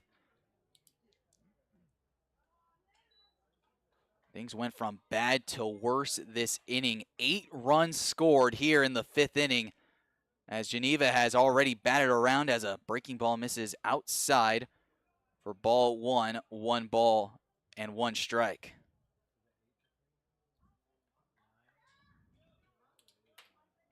Tough break for Andrew Isdale, just entering to try and get the Doubledays out of the 5th inning as a good hook catches the outside corner for a called strike 2 at a ball and 2 strikes now.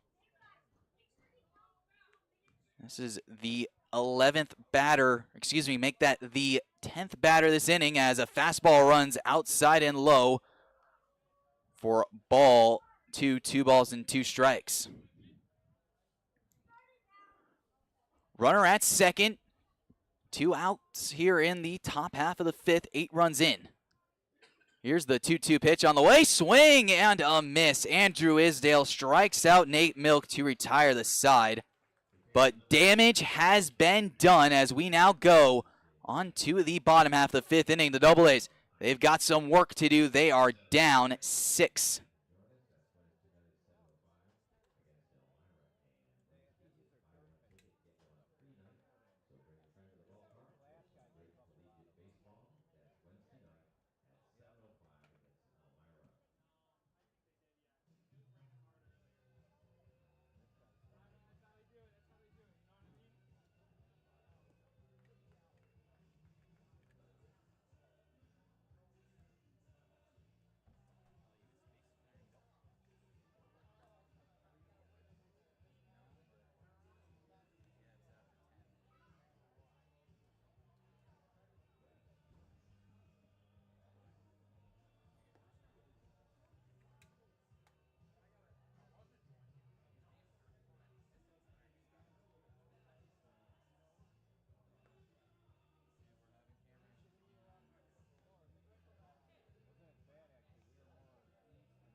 And we're picking things up in the bottom half of the 5th inning. The Doubledays, well, they've got some work to do. They are down 6.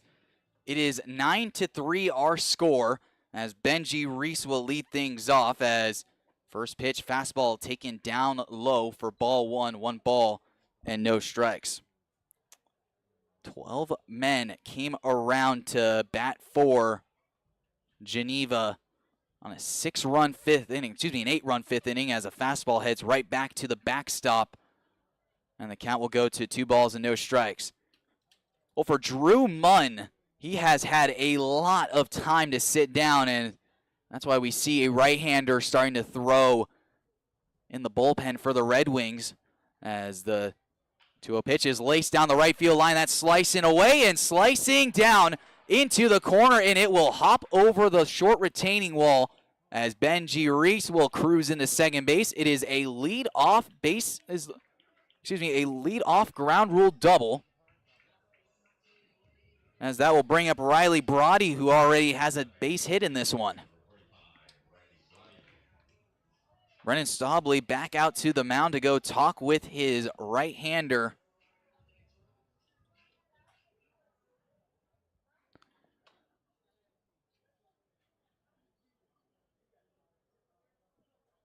As Brody back up to bat here in the left-hand batter's box as he has a runner in scoring position. And for the Doubledays, they just need to chip away slowly and get themselves back into this ball game.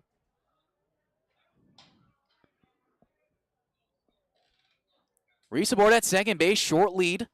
Cooper Loyal working out of his back pocket. Backs away to the shortstop position as first pitch, fastball runs inside off the plate. Ball 1 to Riley Brody. Doubledays were entering in this ball game at 9-10, looking to get themselves back to 500, but right now they have to battle their way back into this ball game. Down a bundle. Runs have not been a problem for the Doubledays against these Red Wings as a swing and a miss as the ball heads to the backstop. Looked like it was going to be a foul ball. Ray Bryant, the home plate umpire, signaled it was a strike and not a foul ball. So Reese moves up into third base as we'll have another meeting on the mound between Stobley and Munn. The right-hander is ready to go in the Geneva bullpen if needed. This is the second time we're seeing the catcher go out and have a conversation, as here comes Dan Munn out to maybe have a discussion with his catcher. And a quick word as Skipper Munn heads back to the first base dugout. Doubledays down 6. Need to slowly work their way back into it, or you could just get them all back just like Geneva did in the top half of the inning. As here's the 1-1 pitch, sent on the ground over to second base. Up with the ball is Jackson. The throw to first is in time to get Brody. A run does come across to score for the Doubledays. It is now a 5-run game at 9-4. So an RBI 4-3 put out. Now I'll bring up Michael Woolley.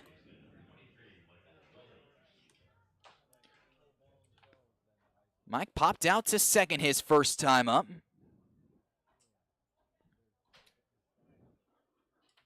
Here's the first pitch to the Doubledays third baseman as a good fastball painted on the outside corner for a called strike 1.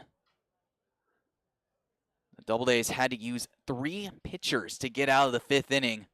Cooper Polkovich, Teddy Nelson, and then Andrew Isdale as a slider heads back to the screen, straight to the backstop. Ball 2, 2 balls, and no, make that 1 ball and 1 strike.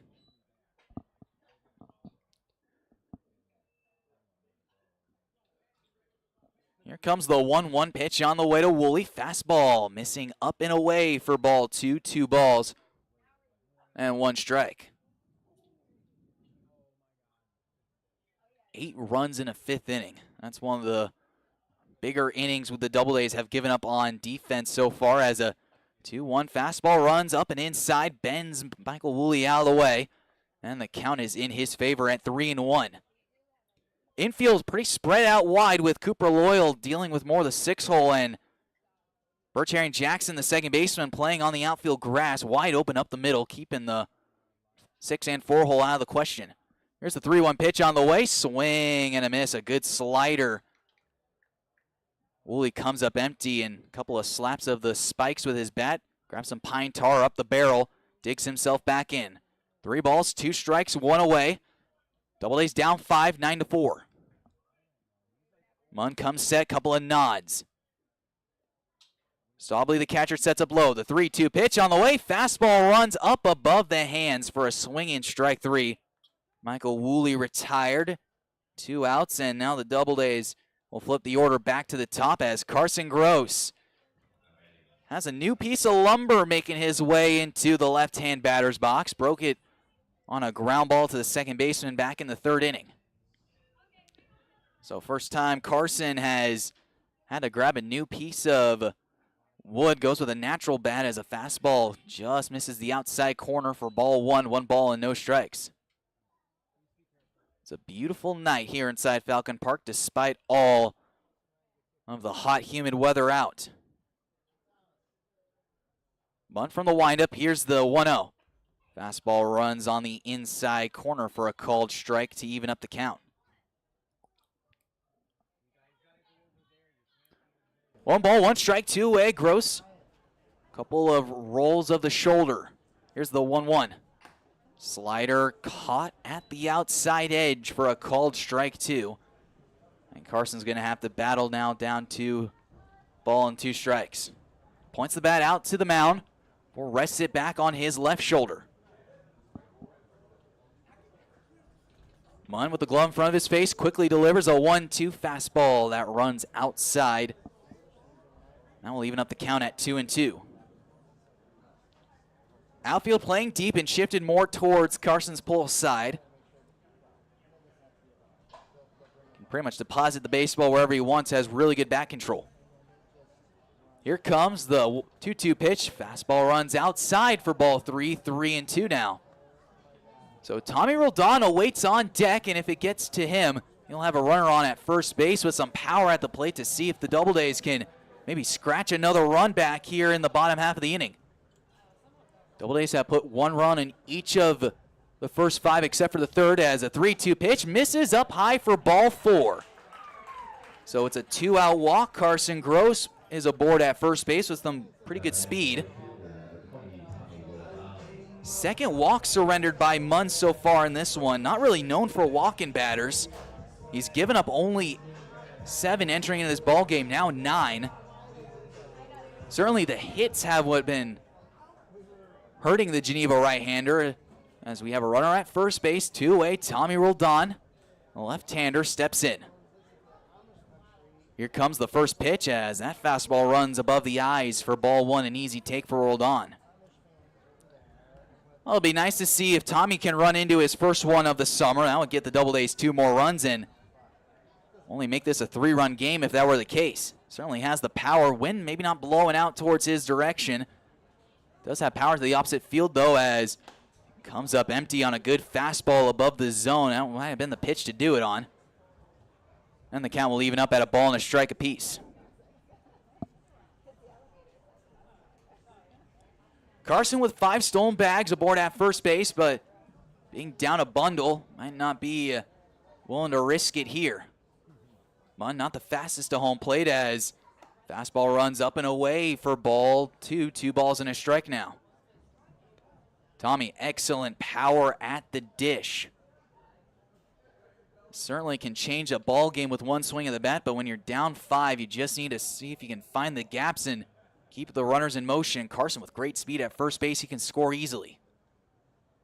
Here comes the 2-1 pitch on the way. Fastball runs outside for ball 3. 3 balls and 1 strike the count. Hazel Martinez, a very dangerous bat due up, if the baton can get passed to him. Doubledays only 3 hits in this one. Geneva with only 2. Comes set. Here's the 3-1 pitch on the way. Fastball upstairs for ball 4. Back-to-back walks. Walk number 3. And a little wave of the cap down the right field line of the bullpen. That could be all for Drew Munn, as time is called, as Hazel Martinez will have an opportunity with runners on first and second. 2 outs. And it looks like Geneva will head off to their bullpen, so both starters chased in the 5th inning. Drew Munn gets the first 2 outs, though, but a couple of free passes are aboard. The Doubledays have something brewing here in the bottom half of the 3rd inning, and we'll have a new pitcher to tell you about when we come back here on the Doubledays Baseball Network.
Well, that closes the book on Drew Munn. He throws 4 2/3 innings pitched, gave up 5 hits, 4 runs. They were all earned. He is responsible for Carson Gross and Tommy Roldan aboard at first and second, as Munn walked 3, struck out 3. As he hands the ball off to his bullpen, Joey Casper will take over in relief. The right-hander is 1-0 on the summer. and 4 in a third innings pitch. He's given up 4 hits, 2 runs, 1 of those were earned, has walked 6, struck out 9, opponents batting .235. As this is the part of the order where the Doubledays could do a little damage. They have the right men coming up, Hazel Martinez, and hopefully Bobby Stang gets a chance to hit with runners on base with 2 outs. As the Doubledays were entering into this ball game kind of struggling hitting with runners in scoring position, especially with 2 outs. But that number has certainly climbed up over the last couple of ball games. Runners in scoring position, the Doubledays were hitting .264, 2 home runs, 94 runs batted in, and 51 hits. Both runners in scoring position and 2 outs, the Doubledays were entering into this game batting .239, 21 for 88 with 29 runs batted in. As we're still waiting for Casper to get his warm-up pitches done and out of the way before he deals with the meat of the Doubledays order. Hazel Martinez will be the man trusted in charge to see if he can get the Doubledays on the board. And with hitting with runners in scoring position and 2 outs, Martinez has only had 6 opportunities, batting a .167, 3 RBIs though. Looking for more here. Carson Gross aboard at second base with a walk. Tommy Roldan aboard at first base with a walk. Drew Munn is responsible for those 2 with Hazel Martinez due up. Here the right-hander setting up high by the ear. Couple looks at second. First pitch, fastball in the dirt, gets away from the catcher. The throw to third base, and Carson Gross is in time, able to just hold on to the bag, sliding a little bit past third base. The quick tag by Ricardo Reyna couldn't get him in time. Runners moved up to second and third with Roldan following very cautiously in at second base. Didn't want to get gunned out and have Carson hung up to dry. Runners just in scoring position now. Bottom of the 5th, 1 in as a fastball runs upstairs for ball 2, 2 balls and no strike. And, well, you have to pick your poison. You either face Hazel Martinez, who's torched you, or Bobby Stang, who's torched you and then some. Open base aboard at first base. Gross and Roldan moved up second and third. Here's the 2-0 pitch. Fastball inside and low for ball 3, 3-0. And I wouldn't be shocked if Hazel Martinez gets the green light here. Ryan Knight playing as deep as he can in left field. Nate Milk and Alex Alstrom playing as far back and almost to the wall and right in center field. A 3-0 pitch. Fastball grooved over the outside corner for strike 1. It's 3-1. Carson won't matter for speed at third base. He can pretty much make it anywhere. Tommy Roldan with the oven mitt at second base. He has pretty good speed. Here comes a 3-1 pitch on the way. Fastball runs a little outside for ball 4.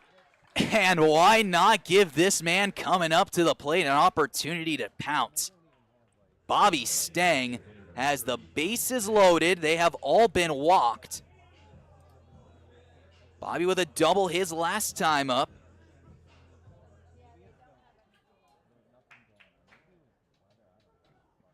$14 doubles, 21 RBIs as the first pitch is upstairs for ball 1, 1 ball and no strikes.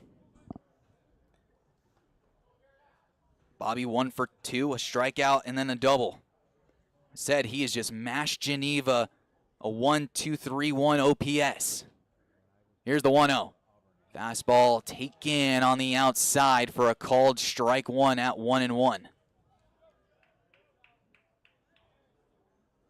Count evened up at 1s.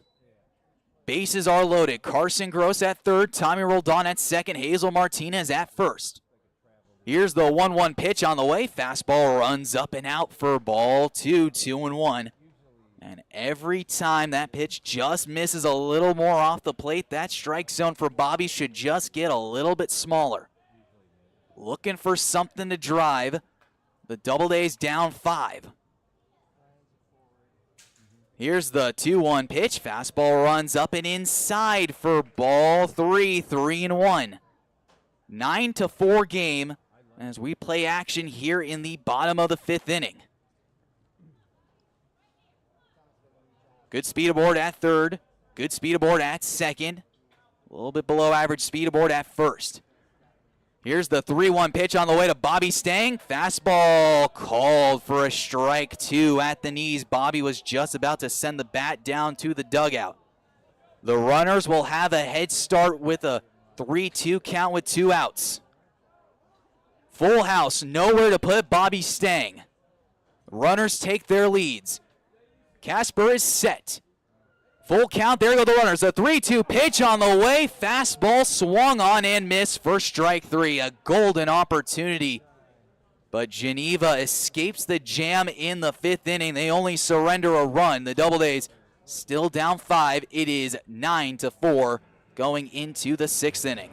Must be done to keep our friends, our family, and our community safe. A commitment to building a positive, proactive partnership with our citizens, assisting our city's resurgence, being a part of history. Experience how it feels to serve the ones you love.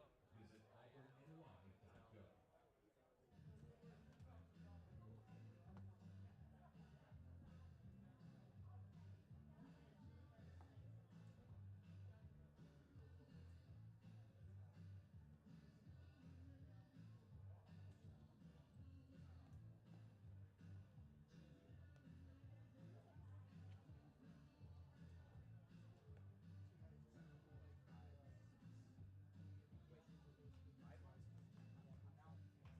our team today. Visit auburnny.gov. Leading off for Geneva, the second baseman, number 4, Birch Jackson.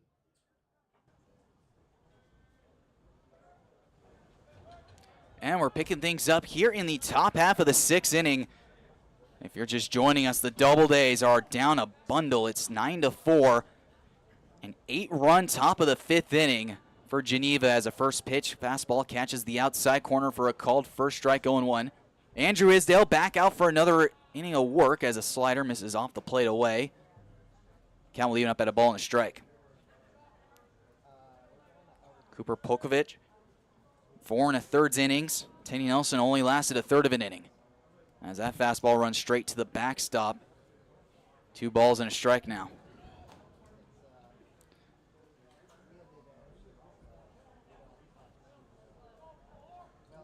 Doubledays, it was a struggle to get out of that 5th inning.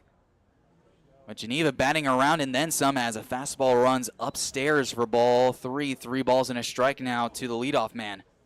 He had an RBI double and later came around to score in that 5th inning. Everyone batted. Some batted twice. Here's the 2-1. That fastball runs up above the zone for ball 4, so a leadoff walk and speed is aboard at first base. Jackson does not have a stolen bag on the season yet, but has been caught once. And that will bring up Ryan Knight. Knight with a walk, he later came around to score. As the first pitch is a good fastball taken on the outside corner for a called strike 1, 0-1. As we mentioned, 9-4 our score.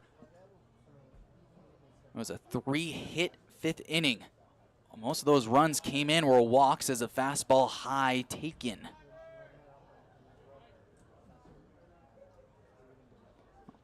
One ball and 1 strike our count. Jackson, healthy lead aboard at first base. Takes a step back, and now Isdale sends a rocket to first base, but a good save by Garrett Prosper reaching across the arm side. And it keeps the baseball intact. 1-1 the count. Still with a short lead is Jackson. The pitch. Fastball runs upstairs for ball 2, 2-1 now.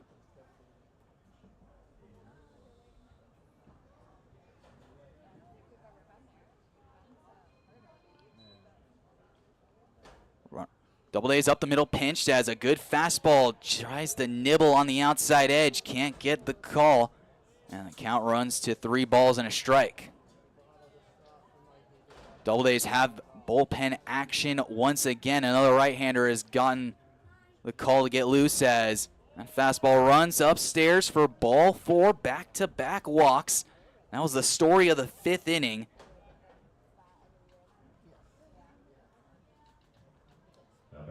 As that will bring up Jason Shockley, the designated hitter.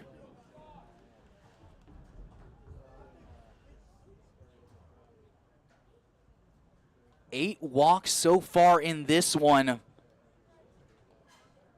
for the Doubledays pitching staff, as a fastball taken on the inside edge for a called strike, 0-1.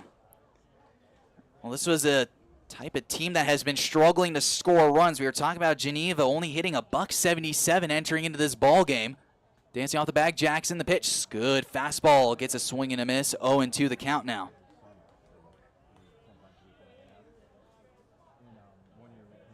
But this road team for Geneva only batting .172. They've only scored 22 runs on the road on 40 hits, 5 doubles, walk 33 times as fastball runs underneath the arms. I'll take ball 1 ball and 2 strikes. This Red Wings team has also struck out 74 times on the road as well, and their slugging percentage is a meager .193 as fastball spitted foul, and so we'll try it at 1-2 again. This is also a defense that has put up 14 errors on the road and has given up 33 errors so far in total of this season. Here's the pitch as this breaking ball misses upstairs. That should even up the count at 2-2. 2 aboard after walks. Here's the pitch on the way. Swing and a miss. Andrew Isdale rides the ladder again with a good fastball. Gets a swing and strike 3 from Jason Shockley, his 2nd strikeout. First one of the night for Andrew Isdale. And that will bring up Ethan Swidler. The Doubledays were entering tonight's game versus teams below 500 at 5-3. Those 3 losses all came to the Newark Pilots, as the first pitch is a swing and a miss to Ethan Swidler, the extra hitter. A walk, a home run, and a pop out. Against teams above 500, the Doubledays have struggled a little more, 4-7. Good fastball, runs on the hand, ground ball to second. Brody flips the Gross for 1. The relay on to first base, and a very much needed 4-6-3 double play retires Geneva without surrendering a run. We now go to the bottom half of the 6th inning. The boys need to get something rolling. They are down 5. It is 9-4.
picking things up here in the bottom half of the 6th inning. The Doubledays, they need some work to be done.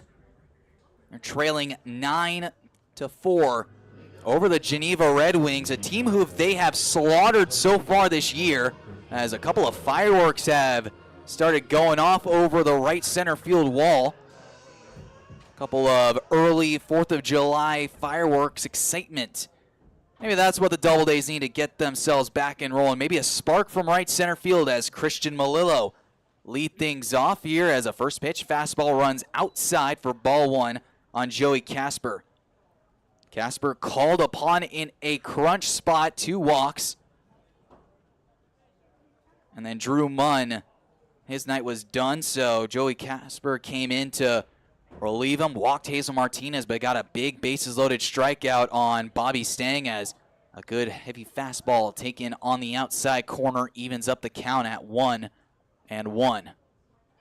Right-hander is warming up in both bullpens, or excuse me, make that just the Doubledays bullpen, as a right-hander is only stretching down the right field line as 1-1 breaking ball floats to the outside edge for a called strike at 1-2. Christian with a triple and a run scored in the 2nd inning. He struck out his last time up as more fireworks dazzled the sky above right center field. Couple looks in. Here's the 1-2 pitch on the way. Big breaking ball gets a swinging strike 3. Second strikeout of the ball game for Malillo, 1 away. Second strikeout for Joey Casper since entering on, and that will bring up A.J. Wenrich. A.J. popped out and a strikeout, looking to find the barrel of the bat. Mention his last 10 games, he's been hitting well, 9 for 32. Of course, those numbers will certainly fluctuate after tonight's ball game, but regardless, has really seen the success starting to come alive after his walk-off single against Cortland, as a first pitch changeup misses below the knees for ball 1, 1 ball and no strikes. 9-4 our score. The Doubledays looking to get themselves back in offensive contention as a 1-0 pitch is spoiled foul right back to the screen at a ball and a strike evens the count.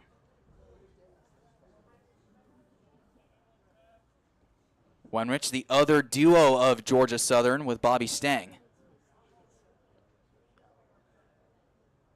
Casper on the mound. He comes set from the right-hand side. Here's the 1-1 pitch on the way. Big breaking ball lashed into left field. That's going to get down in front of Ryan Knight. So a 1-out hanging breaking ball gets deposited into left field. Important base runner on first base to get this rally started, and that will bring up Garrett Prosper. Hit the ball hard his first time up, just had a sacrifice fly to show for it. Struck out looking to retire the 4th inning. An opportunity to get the Doubledays offense in back on the rolling ways. Like we mentioned earlier, the Doubledays were outscoring Geneva 16 runs, 1 game, and a ground ball down the third base side, rather shortstop to second for 1. The throw to first base, not in time. As Garrett Prosper is in, beats out the back end of the possible double play, so it's only a 6-4 putout. So 2 away, that'll bring up Benji Reese. It was a 16-0 victory 2 games ago against the Red Wings, a 4-0 victory last night, or excuse me, on Thursday night rather. And the first game of the summer, the Doubledays took down the Red Wings 14-2. Benji with a double his last time up, later came around to score as a first pitch fastball misses down below the zone for ball 1, 1 ball and no strikes.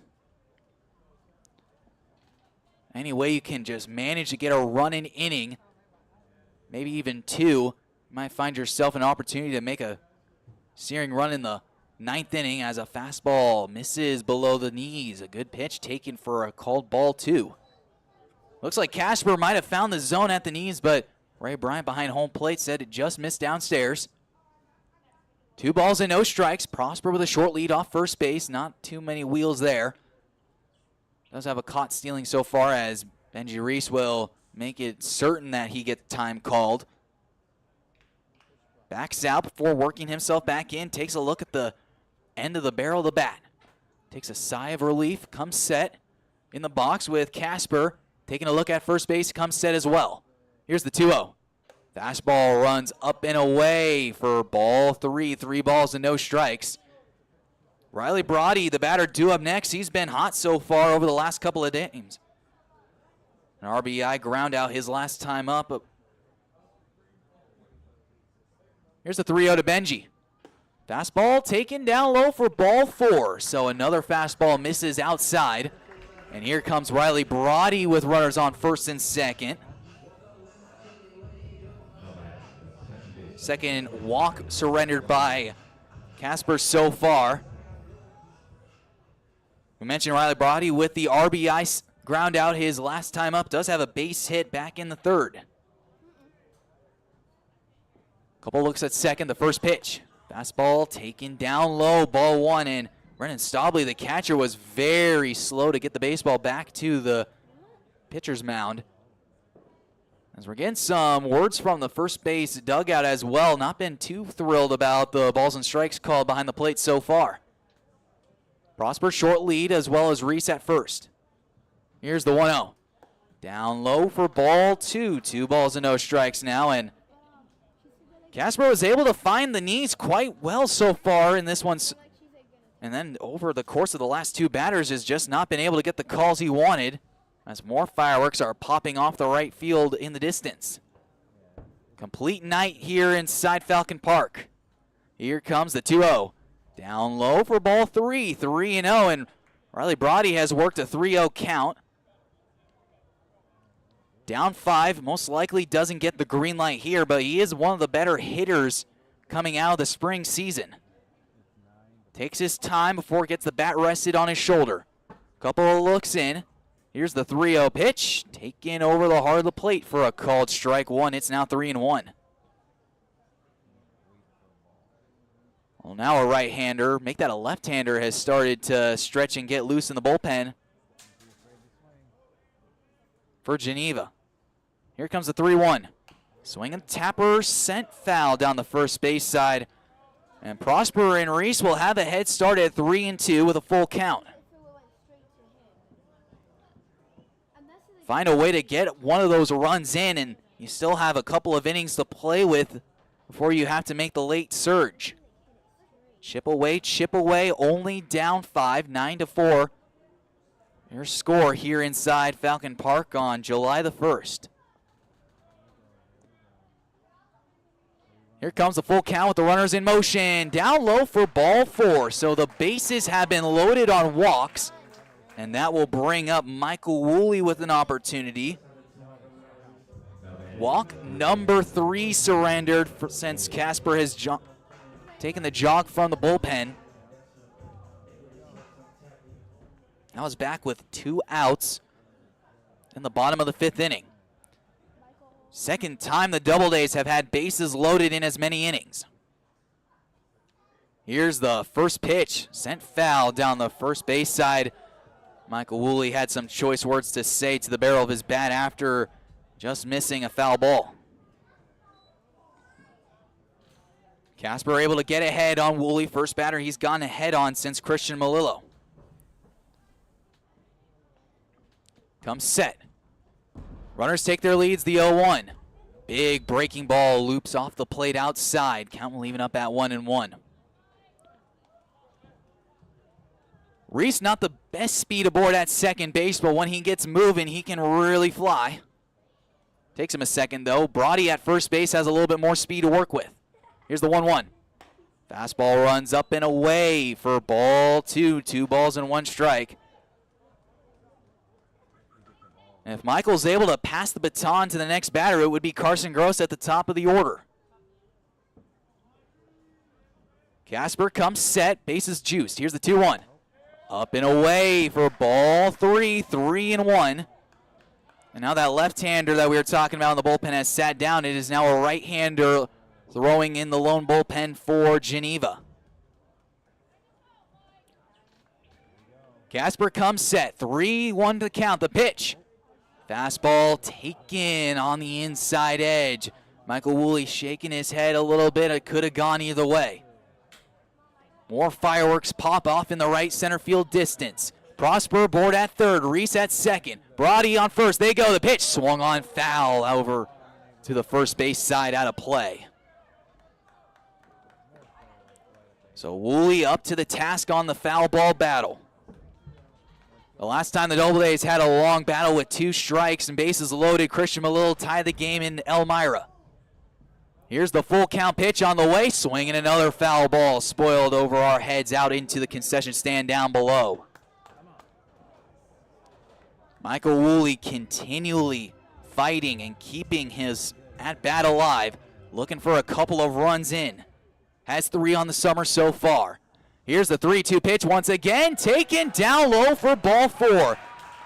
It is an RBI, bases loaded walk. Garrett Prosper comes in to score. And just like that, it is now a 4-run game. It's 9-5 here inside Falcon Park. And time is called as we'll have the pitching coach making his trip out to the mound. So those more fireworks continue to pop over the right center field wall. If you can take a look on your screen.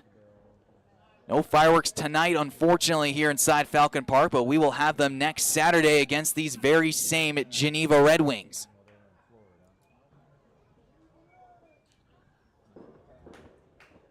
Garrett Prosper's in to score after the bases loaded walk. Everyone moves up 90 feet. Benji Reese aboard at third base. Riley Brody at second and Michael Woolley at first. And here comes Carson Gross. Switch hitter batting left. Batting a .176 with 5 RBIs with runners in scoring position. 0 for 1 with the bases loaded, does have 2 RBIs. Here's the first pitch on the way. Fastball taken upstairs for ball 1. 1 ball and no strikes. Doubledays have a doubleheader tomorrow in Niagara, and a win tonight would certainly boost the morale before going into a tough opponent. Here's the 1-0 pitch on the way to Gross. Swing and a miss out in front of a fastball. Make that a changeup as Carson steps back into the left-hand batter's box, rocking the bat with a little sway in his shoulders. Good speed aboard at second with Brody and at first with Woolley. Here's the 1-1 pitch on the way, swinging a ground ball, kicks off the rubber, and it kicks off the shortstop of Loyal. In to score is Reese. Here comes Brody in to score. Moving up to third base is Michael Woolley on a ball that would have gone through the middle anyways. It kicks off the rubber. Just bounces off the shortstop. Cooper Loyal's glove rolls away. 2 more runs come in to score. It is now 9-7 in favor of Geneva on a ball that never even moved out of the infield. As time is called, as it looks like Dan Munn has seen enough. He's looking down the right field line into the bullpen. Hasn't made his decision yet. But a tough break for Joey Casper as Carson Gross hit a ground ball off the end of the bat up the middle. Casper tried to kick the baseball to save it, but it hit off the rubber and bounced into the second base bagger behind the second base bag. Cooper Loyal was moving over to try and field this one and still send a throw over to first base. Carson moves down the first base line rather well. Michael Woolley saw the ball get kicked off the glove and kept on motoring to third base. So the rally fireworks in right center field strike back, and the Doubledays have added 2 more. 3 runs here in the 6th inning. We'll be right back on the Doubledays Baseball Network. Don't go anywhere as the tying run comes, or excuse me, the go-ahead run comes up to the plate, and Tommy Roldan with Carson Gross representing the tying run on first base. 9-7 our score here inside Falcon Park.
New pitcher to tell you about, it's Nicholas Franceschi out on the mound for Geneva as Tommy Roldan steps in. Golden opportunity with 2 outs, first and third.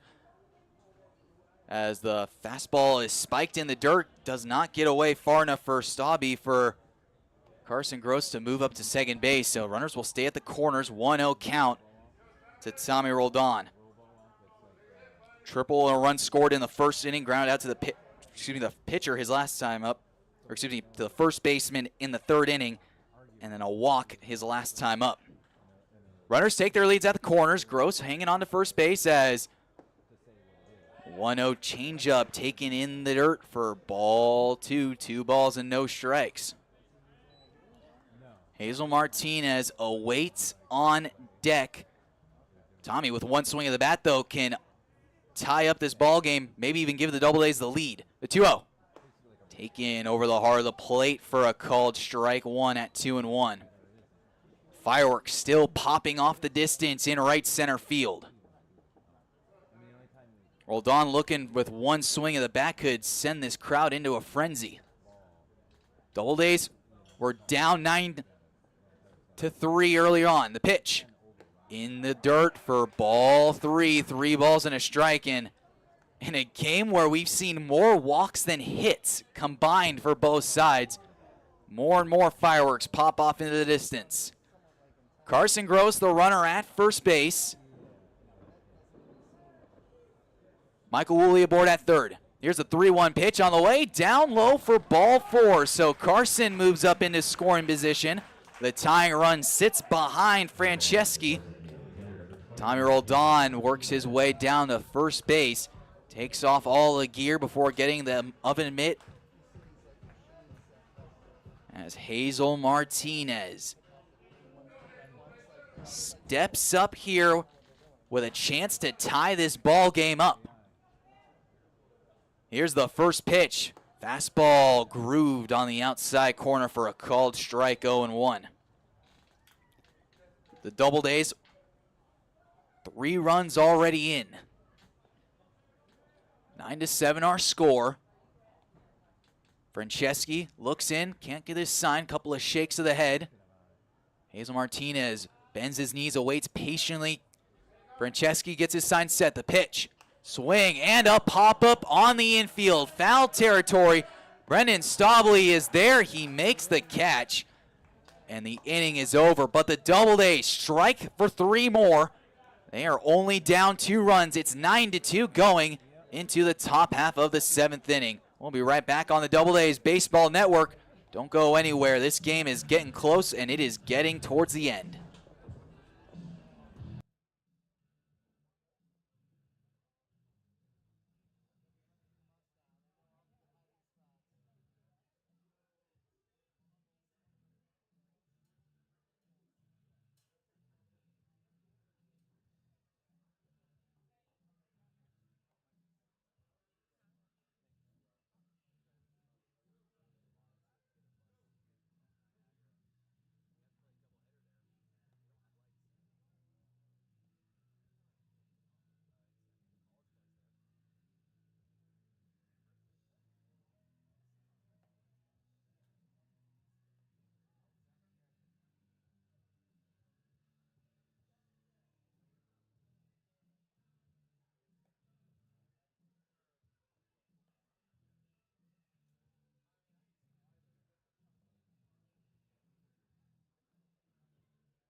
Well, picking things up here in the top half of the 7th inning, we have a pinch hitter on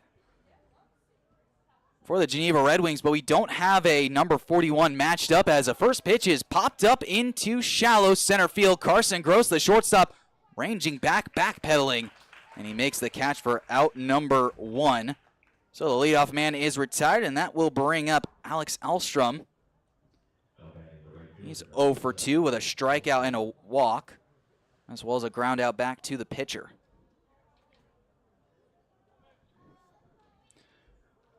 One away, Andrew Isdale back out for another inning of work as a big looping breaking ball is taken upstairs for ball 1, 1 ball and no strikes. And if you're just joining us, there was a very lengthy 8-run top of the 5th inning as a fastball jams Alstrom and sends it foul. And the count will go to a ball and 2 strikes. Looks like Michael Sills has started tossing towards the bullpen. He's gotten the word to slow it down just a little bit as a fastball runs above the hands. And the count will even up at 2-2. Or excuse me, make that 2-1. I beg your pardon. Here's the pitch from Isdale. Swing and a miss. Goes after a fastball at the eyes, and now the count will even up at 2-2. Isdale, the right-hander, working from the first base side, closed off. Here's the 2-2. Fastball again runs up above the head now. Now the count runs full at 3-2. Isdale does pump a pretty good fastball in on right-handers, but does have a little bit of that north to south control problems as the 3-2 pitch is a fastball that hits the back elbow, and Andrew Alstrom is down on a heap. He is quickly grabbing his right elbow as he hasn't even moved it since getting hit. One of the worst spots to get hit for a batter. No protective gear on the backside, and he doesn't even wear an elbow guard on the front elbow facing the pitcher. As a fastball at 86 miles an hour goes right to the back elbow, and Alstrom still trying to shake it off as looks like he might be coming out of this ball game.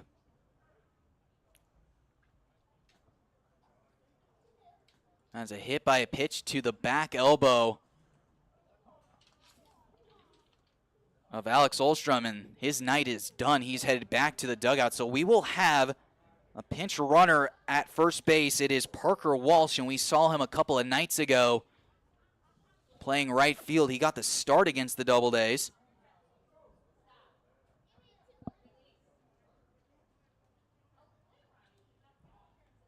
As there will be a runner at first base, 1 away, and that will bring up Cooper Loyal, the shortstop.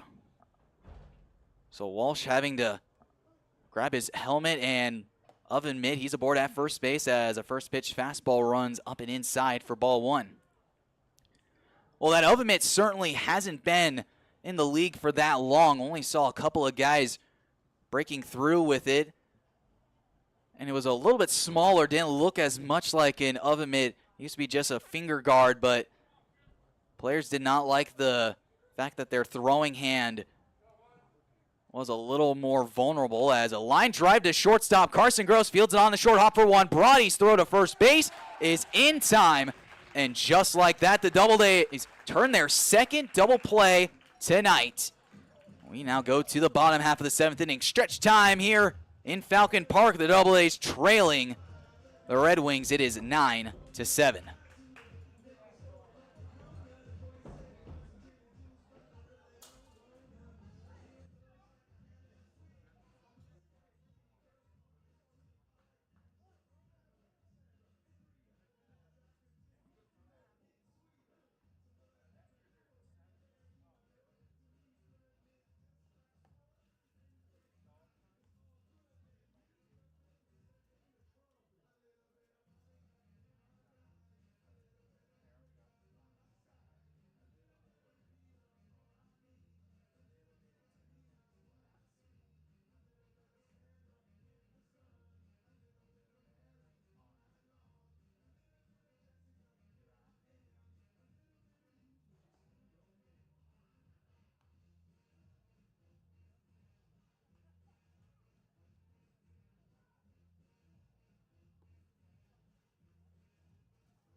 picking things up here in the bottom half of the 7th inning as Bobby Stang will lead things off for the Doubledays, as Parker Walsh will stay in the game and take over in right field for Alex Olstrom, who took a fastball off his back elbow, which looks like it was his throwing elbow. And we hope he's all right in the first base dugout as a first pitch fastball runs above the eyes for ball 1. 1 ball and no strikes, and I don't know, no one wants to get hit by a pitch, and no one certainly wants to get hit by a pitch in a part of their body that doesn't even get seen by the pitcher. As a high pop up into center field, Nate Milk didn't exactly have a good read on it, lost in the lights, and then finds the baseball, cruises in, and makes the catch. Out number 1 is retired, and that will bring up Christian Malillo.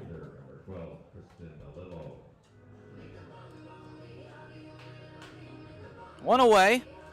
Malillo, 1 for 3 with a triple and 2 strikeouts following his at-bat. Switch hitter out of Houston, Texas. As a first pitch, swing and a miss, a good changeup pulls the string on Malillo, 0-1. Christian, despite being from Houston, not an Astro fan.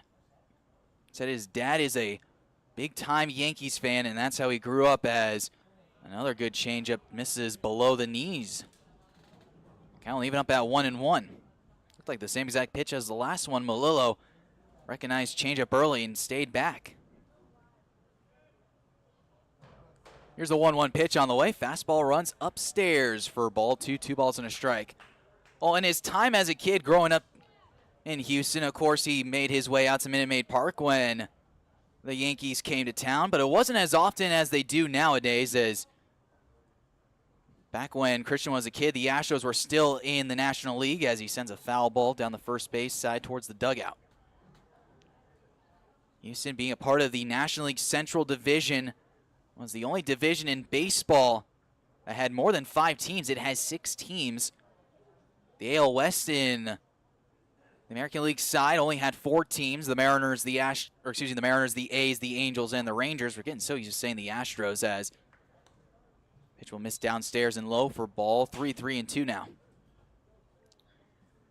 Still got his chance to see the Yankees come to town every once in a while, but ever since 2013, when the Astros made the switch to the American League, he sees the Yankees a little bit more often. As a 3-2 fastball runs inside, and it looks like it clips Christian Malillo, as it does.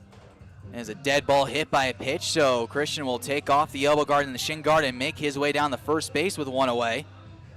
And that will bring up A.J. Wenrich.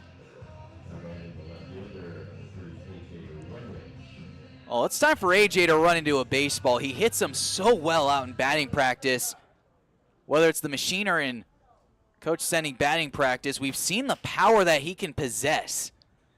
Routinely sends at least 1 or 2 balls over the big wall out in left field. Big right-hander out of Georgia Southern digs himself into the box. A couple of doubles on the summer, still looking for his first long ball. Malillo at first base with good speed. He does have 6 stolen bags on the year, and despite being down 2, you could see him in motion. As a first pitch fastball runs off the plate away for ball 1, 1 ball and no strikes.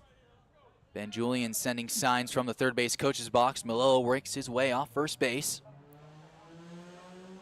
Franceschi the look at first, comes set as the 1-0 pitch is spent foul over our heads and out towards the concession stand down below. That count will even up at 1-1. AJ rocketed a base hit to left center field. That was back in the 6th inning. He was erased on a fielder's choice. Malillo, healthy lead at first base. The pitch. Looks like a slider misses above the zone for ball 2, 2 balls and a strike. No one up and throwing in the Geneva bullpen. This is all Nicholas Franceschi's inning here. Once the Doubledays can put some pressure on. Here's the 2-1 pitch on the way to Wenrich. He comes up empty on a good fastball on the outer edge. And the count will now go to 2 balls and 2 strikes. AJ with 1 lone RBI on the summer so far. The right-hander looks in over a lean of the shoulder. Here comes the 2-2 pitch on the way. Runner takes off. The ball spiked in the dirt. Melillo glides into second base with stolen base number 7. So the double play gets wiped away, as Wenrich now has an opportunity to drive in a run. Count runs full at 3-2. Garrett Prosper, the batter, due up next. I'm sure AJ would certainly love to bring in this man on his own and maybe set up another RBI chance with a double. Healthy lead at second by Melillo. The pitch, swing, jammed, shallow left field, heading over towards the bullpen, and that's where it will bounce and make its home. So AJ Wenrich stays alive at 3-2.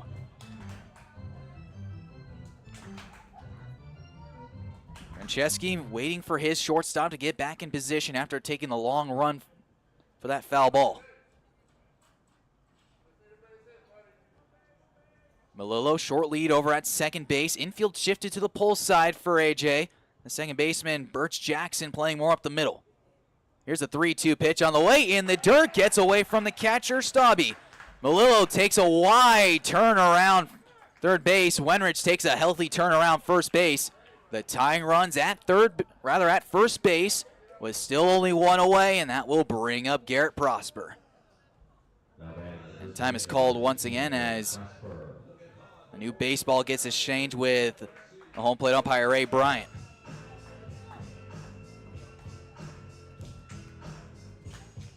Not a lot of hits for both sides, but as we mentioned, it's been a lot of free passes, hit by pitches, walks, you name it. This has not been one of the more prettier games we've seen from the pitching staffs from both sides. Doubledays looking to battle out in the offensive category as Wenrich really dancing out the first base bag. Time is called and rather a step off as Franceschi wants to keep Wenrich close at the bag at first base. Scolaro holding the runner on. Middle infielders pinched up the middle. Here's the pitch on the way. Fastball taken outside. Wenrich will motor into second base on the defensive indifference as Wenrich thought it was a foul ball. Catcher Staubbe just puts the baseball in his back pocket, and now the tying run sits at second base. Prosper, the left-hander, digs in. Couple of looks to second. Here's the pitch on the way. In the dirt, goes right on through the backstop. Here comes Melillo standing and scoring. Moving up to third base is AJ Wenrich. And this game is now a one-run ball game. It is 9-8 with the tying run sitting 90 feet away at home. And now the infield gets drawn in for Geneva. Everyone at point-blank range for Garrett Prosper.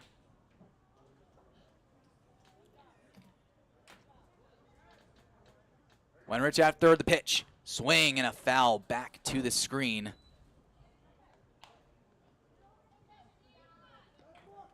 Garrett trying to bring in RBI number 10. Waits over at first base. He does, or rather, actually, that would make that RBI number 11. He did get a sacrifice fly back in the second inning. Here's the pitch on the way. Swing and a foul. Just stays in front of a tough off-speed pitch. Is able to battle and stay alive. Still a healthy crowd on hand despite the poor weather earlier this afternoon. Infield pulled in, facing Garrett Prosper. Here's the 1-2 pitch on the way. Swinging a line drive deep down the right field line. It is going to drop in front off the warning track. Here comes Wenrich to score. Garrett Prosper slides into second base and delivers an RBI game-tying double here in the bottom half of the seventh inning. And here comes manager Dan Munn out to the mound. He has seen enough from Nicholas Franceschi. Can't hold this game where it's at. We are tied at 9-9. Garrett Prosper delivers the dagger. And now we'll have a left-hander jogging in from the right field bullpen. The Doubledays have the go-ahead run sitting at second base. And we'll have a new pitcher to tell you about here when we come back. Don't go anywhere. The Doubledays could take the lead next on the Doubledays Baseball Network.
picking things up where we left off as Garrett Prosper delivered an RBI game-tying double. We are all knotted at 9-9 in which was once a Geneva 9-3 lead.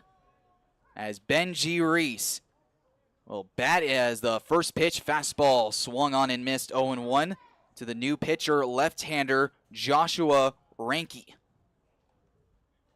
What a comeback for the Doubledays after dropping 8 runs in the top half of the 5th inning. They have come all the way back as this one gets right to the backstop. Prosper moves up to third base, and the go-ahead run sits on third base with only 1 away. In the infield will once again creep up right in front of the cut of what would be the infield dirt if we were on grass and turf. On artificial surface here inside Falcon Park as Prosper now 90 feet away. The pitch. Take in for a called strike on the outside corner. 1 ball, 2 strikes the count. Reese chokes up on the bat just a tad. Here's the 1-2. In the dirt, but a good stop keeps the baseball right where it's at. This is a Geneva pitching staff who, in 124 innings, has just under a 7 ERA at 6.97.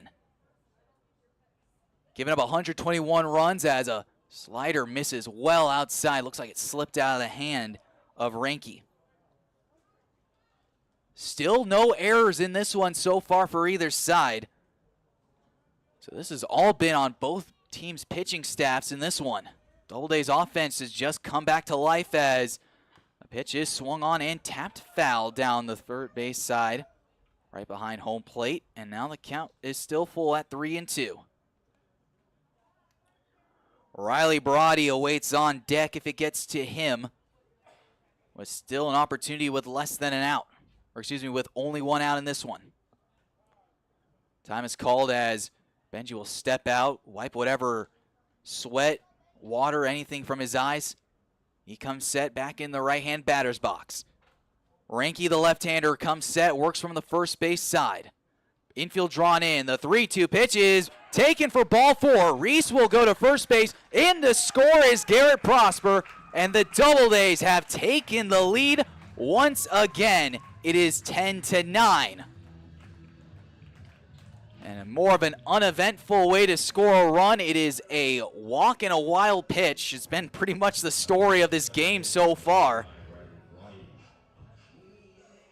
It's not really been much of the bat spin swinging, but more or less it's just been pitchers not being able to hit their spots with Brody now batting. Lefty-lefty, first pitch, swing and a miss, comes up empty on a good 2-seam. No balls and a strike. We are in one of the more bizarre ball games here in this summer as a slider catches the outside edge for a called strike 2 on Brody. Remember, this was once a Geneva 9-3 lead. Boy, has that changed as the 0-2 pitch is swung on and missed for strike 3. The catcher and Stavi can't find the baseball, but Brody's retired anyways with Reese aboard at first base. 2 away, and that will bring up Michael Woolley.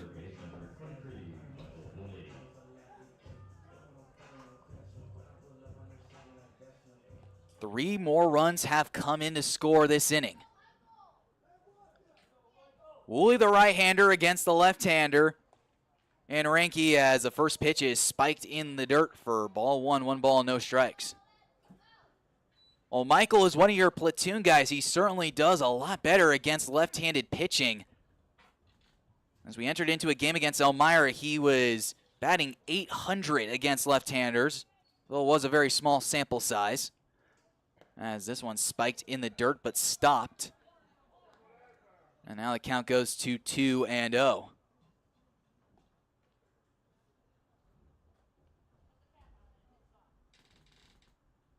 Two balls, no strikes. Reese aboard at first. The pitch.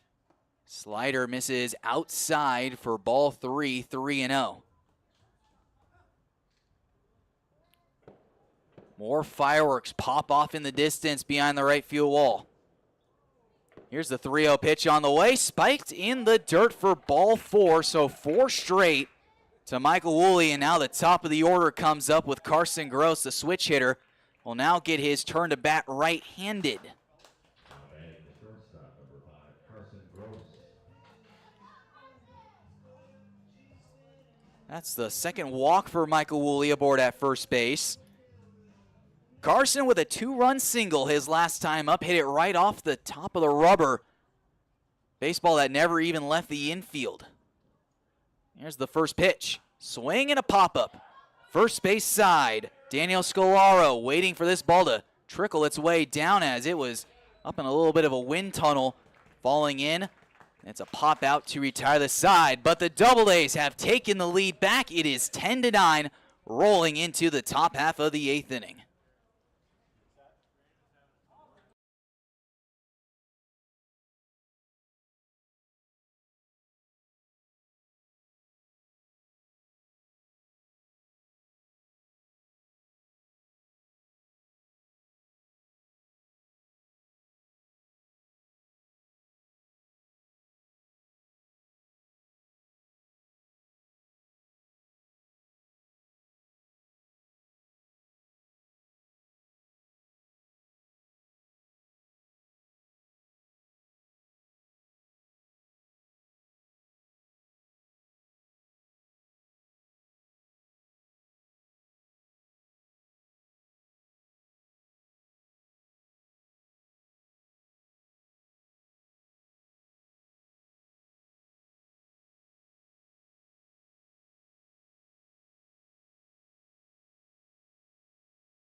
Picking things up here in the top half of the 8th inning. And boy, this ball game has been quite bizarre. We'll take you through it. It started with Auburn getting the first lead, going up 1-0 in the the bottom half of the first inning. And then it just exploded from there. A run in the second for both sides, and then a run in the fourth. The Doubledays had them at a 3-1 lead as Andrew Isdale back out for another inning of work. Starts out a couple of breaking balls, one called for a strike, one taken for a ball. Bottom of the 4th inning, Doubledays got that one run to make it 3-1. And then it was the 5th inning. And oh boy, it was the 5th as a fastball busted, bat off the hands, ground ball to second base. Brody has it. Not running right out of the gate is Daniel Scolaro, the first baseman, as Michael Woolley will go recover the shrapnel as that bat was an absolute missile helicoptering its way towards third base. And it's a ground out to begin the top half of the 8th inning, 1 away. 4-3 the put out with Riley Brody taking care of the first out. And that will bring up Ricardo Reyna.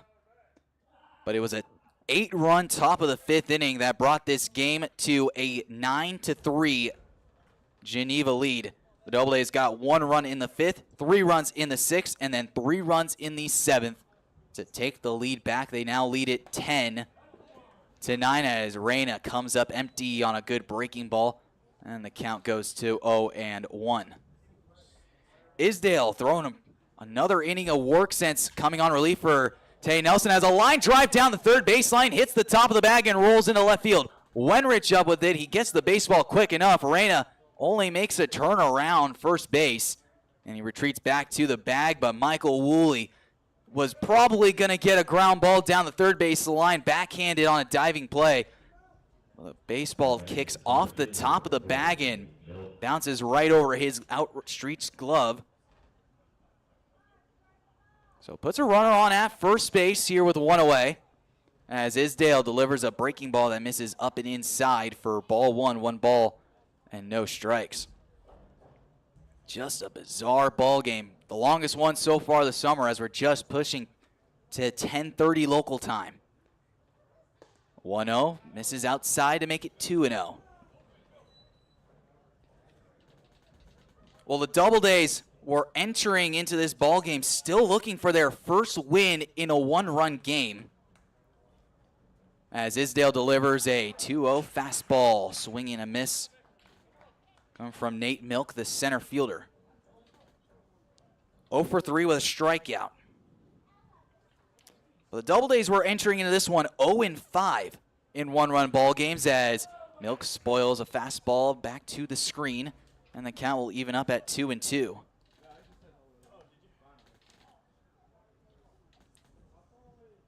Oh, and nobody expected that the Doubledays and the Red Wings would be locked in a one-run battle. Might be a little shocked to see that the Doubledays were able to put up 10 runs despite going down. As a move over to first base, back in with a dive is Reyna. Milk was entering into this ball game batting a .167, 5 for his last 30. Isdale working from the first base side. He comes set, looks in. The 2-2. Swing and a pop-up. First base side in foul territory. Prosper giving it a look. He's there to make the catch beyond the first base coach's box. And there's 2 away now. At the top of the order, Birch, Herring, Jackson, the batter.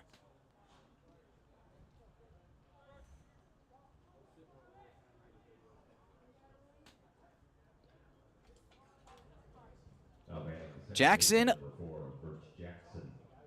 has a hit. It was an RBI double back in that 5th inning. Has been walked, lined out, and popped out in his other appearances, as a fastball runs above the hands, taken for ball 1, 1 ball, and no strikes.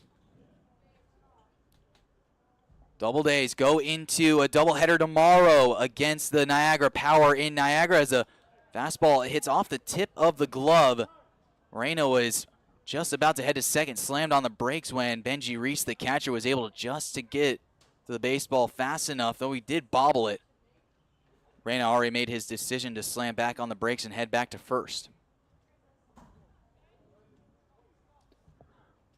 1 on, 1 away, or excuse me, make that 2 outs, as the 1-0 pitch is taken for a called strike on the inside corner, and the count will even up at 1-1.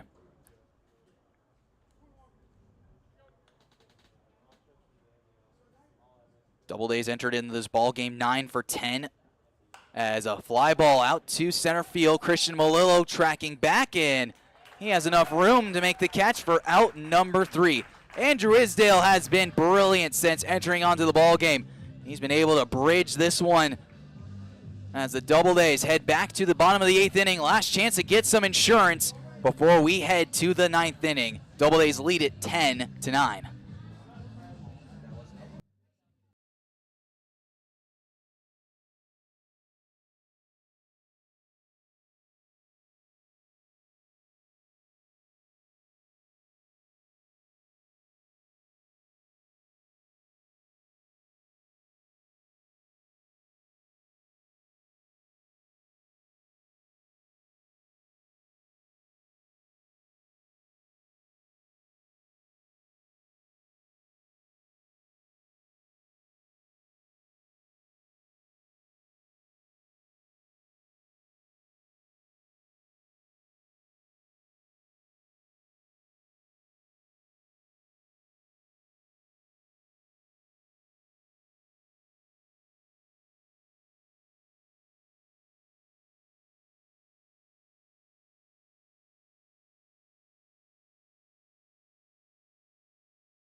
Picking things up here in the bottom half of the 8th inning, the Doubledays will send 2, 3, and 4 up. Tommy Roldan, Hazel Martinez, and Bobby Stang. Tommy 1 for 2, a triple and a run scored. Later walked twice and then a ground out to first base. As he faces Joshua Ranke again. Lefty-lefty matchup. First time he's seen a left-hander over the last couple of days. A tall left-hander for Geneva, working from the first base side of the rubber. Delivers a first pitch fastball that paints the outside corner for a called first strike, 0-1. Doubledays, 3 runs in the 7th, 3 in the 6th, 1 in the 5th, 1 in the 4th, 1 in the 2nd, and 1 in the 1st. They've been able to come back from what was a 9-3 deficit as a breaking ball misses up and inside for ball 1, 1 ball and 1 strike. Roldan, the Virginia commit, mostly plays out in right field out of Poosville, Maryland, as a line drive right back to the mound, off the tip of the glove, over to shortstop. The throw to first base gets away, and Tommy Roldan is, oh boy, he hits the first base bag trying to take a turn, and he is grabbing his right knee as Ben Julian and the training staff will make their way out. And, oh, Tommy, we hope you are all right down the first base line, as he is still clutching his right knee, rolling over. He looks like he's in a little bit of pain. He was going to try and bounce off that right knee and make a move towards second base as the baseball got away from the first baseman, Daniel Solaro. Roldan is still grabbing. Looks like it's the outside of his quad. Hopefully it's nothing too serious, as the training staff now goes down to a knee, and hopefully it is nothing in the ligaments region for Tommy Roldan, as he's still down on the ground. We will take a quick break up here. Doubledays still lead at 10-9.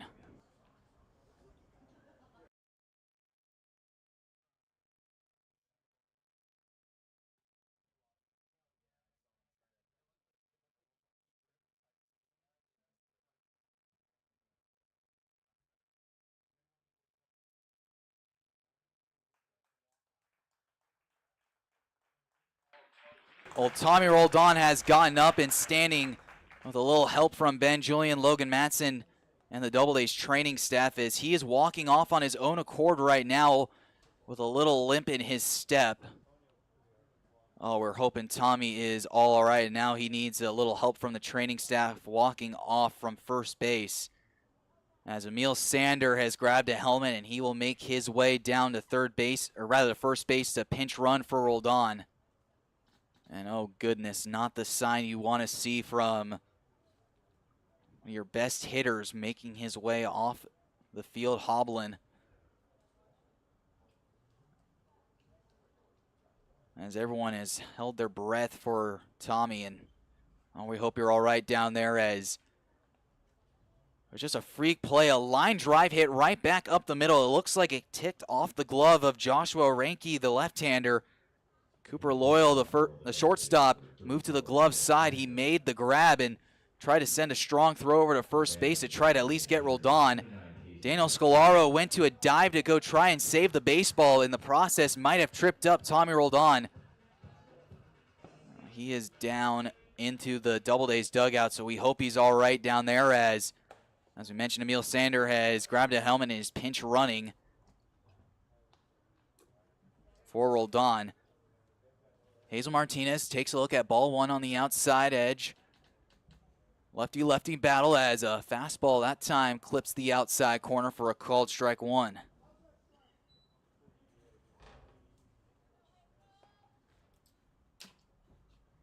One ball, 1 strike, nobody out here in the bottom half of the 8th inning, as a line drive right through the right side of the infield. It gets through. Sander will make the turn at second base, but slams on the brakes as Hazel Martinez checks in with his first hit.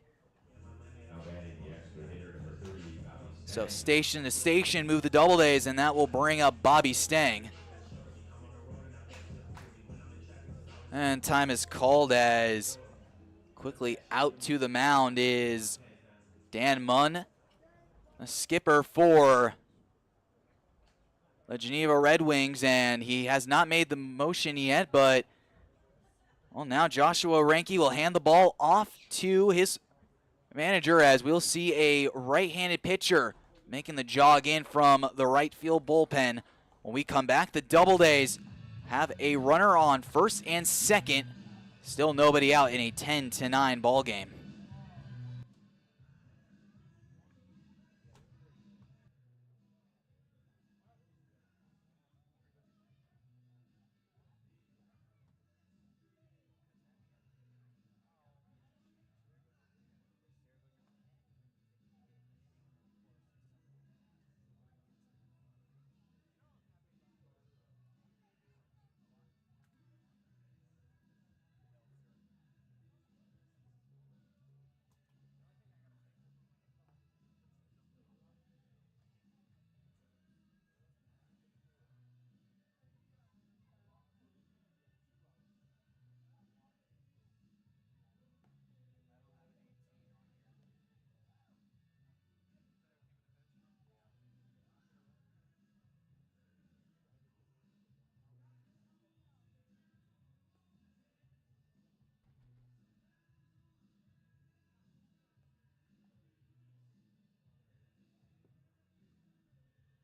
Mullen. Bobby Stang will come to bat against newly entered right-handed pitcher Jack Mullen.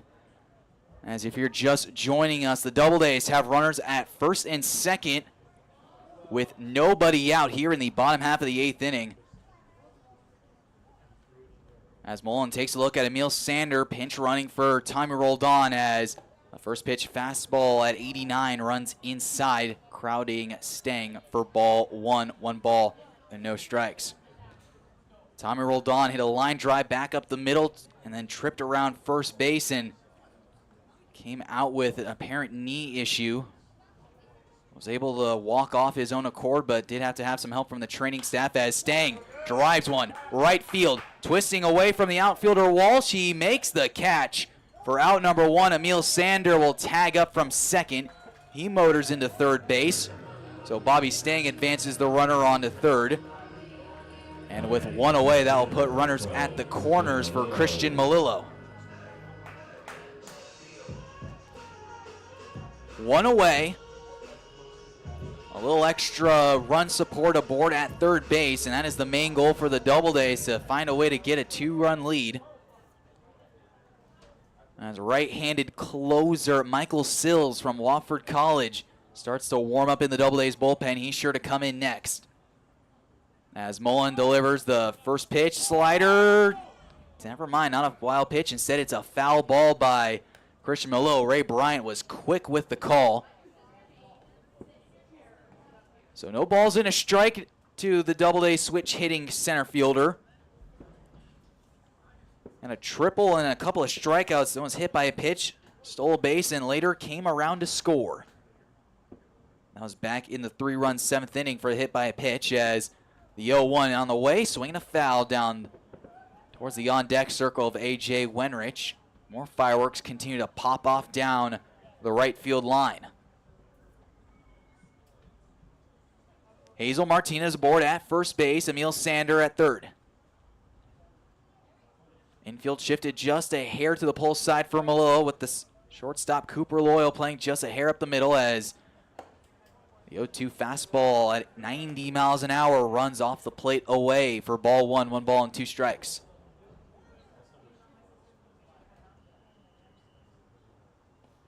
Mullen, the right-hander, working from the first base side of the rubber. A big body comes set. Martinez short lead off first, the 1-2. Take in for a called third strike. It's the third strikeout of the game for Malillo, so he gets the hat trick. 2 quick outs after the 2 base hits, and that will bring up A.J. Wenrich.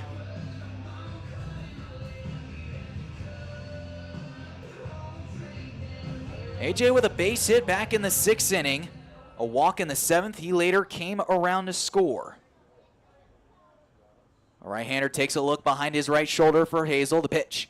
Fastball runs right to the backstop. Here comes Sander. The throw to the plate is not in time. Emil Sander wins the foot race to home plate ahead of Jack Mullen. It's another run for the Doubledays as they now extend. It is 11-9, and that is a big run in to score.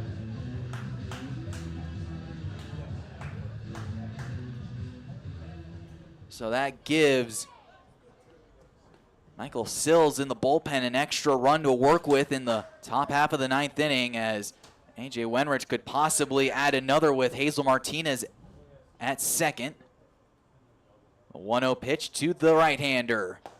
Fastball taken on the outer black for a called strike 1, and that evens up the count at 1-1. A lot of pitchers have been used by both sides. However, the Doubledays have been able to manage their bullpen quite well thanks to the length they got out of Andrew Isdale. Healthy lead by Martinez at second. The 1-1 slider catches the outside corner at 81. 1 ball and 2 strikes, 2 away. 1 run already in for the Doubledays, as we're just approaching past 10:45. This has been a long ball game for both sides. A little past 3 hours, as here comes the 1-2 pitch on the way. Swing and a foul, spoiled right over our heads down to the concession stand in the front office down below. 2 games ahead of us tomorrow in Niagara. It's going to be a tough doubleheader against a team that is right now 2 games back at 10-7. Doubledays looking to get back to 500, 10-10. Couple looks at second from Mullen. Here's the 1-2 pitch on the way. A good wipeout slider. Check swing. He goes around, says home plate umpire Ray Bryant. Wenrich would rather have a second opinion, and he's slowly walking back to the third base dugout. Michael Sills will take over in relief. It's his turn to slam the door shut and give the Doubledays their much-needed victory. We'll be right back on the Doubledays Baseball Network. Auburn leads it 11-9.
Here we are in the top half of the ninth inning. Michael Sills on the pitch for the Doubledays, and he's looking to get his first save of the summer as the hard-throwing right-hander dots the inside corner at 90 miles an hour for a called first strike on Ryan Knight.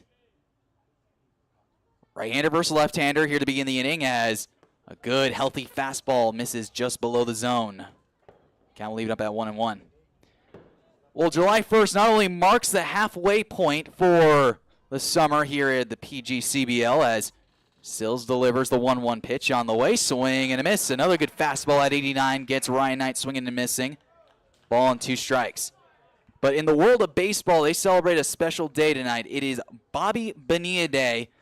Bobby Bonilla was a player for the Mets and a couple of other teams throughout his career, but signed a lucrative contract right at the end of his career as a fastball misses outside for ball 2, 2 balls and 2 strikes.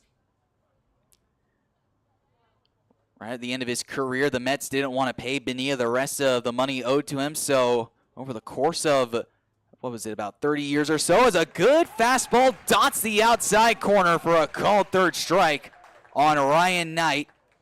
Looks at the first 3 strikes he sees, and that will bring up Jason Shockley.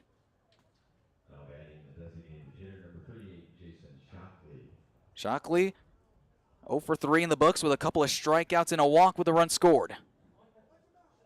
Right-hander Sills delivers the first pitch. Fastball called strike 1 and continuing to pump gas at 90.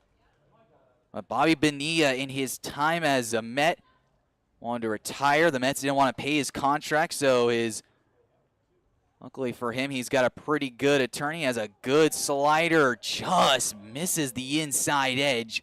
The count will leave it up at 1-1. More or less, his agent was able to work out a very lucrative deal that he got paid $1.4 million, or just about, until his contract expires as a fastball runs up and away for ball 2, 2-1. So every year until the year 2035, Bobby Bonilla will be one of the more higher-paid Mets players, along with the rest of the ball club that Steve Cohen owns, as a fastball sent right back to the screen foul, and the count will leave it up at 2-2. Well, it also set the standard for the amount of money a player gets paid after retirement. Cincinnati Reds had a very similar deal with Ken Griffey Jr. As the 2-2 pitch on the way, Good's healthy slider wipes out. Shockley doesn't get a swing and strike, though, so the count runs full 3-2. 3 balls, 2 strikes, 1 away. Sills looking to slam the door tidy. Here's the pitch. Fastball sent back to the screen, foul. Another 90-mile-an-hour heater, just gets a swing and a tip. As I mentioned, it will be a doubleheader tomorrow in Niagara. Then it will be a game in Newark and Geneva before the Doubledays come back home against the Pioneers. The pitch, swinging another foul right back to the screen. Sills still pumping a healthy 90-mile-an-hour fastball. As the back girl heads out towards first base dugout to retrieve the baseball. 3 balls, 2 strikes, 1 away, as we're just approaching the 11 o'clock hour. Sills comes set. Here comes the 3-2 pitch on the way. Slider sent foul out of play down the first base side. Rings off the bleachers as the lone fan will make his way to get himself a new souvenir baseball. How about that? 3 balls, 2 strikes. Well, rinse and repeat once again with 1 away. Michael Sills ready. Takes a breath. The 3-2 pitch on the way. Healthy fastball taken for strike 3 on the outside corner. Michael Sills dealing sense coming out of the bullpen. Back-to-back strikeouts looking, and now the Red Wings are down to their final out. In a ball game that they once led 9-3 in, the Doubledays have come all the way back, now up 2. With Ethan Swidler hitting a solo home run earlier in the ball game as a first pitch swinging foul out towards the parking lot behind the first base dugout. Still throwing that really healthy fastball, reaching the lower 9s. Here comes the 0-1 pitch on the way. Another good fastball. That one just misses downstairs and low for ball one. 1 ball and 1 strike.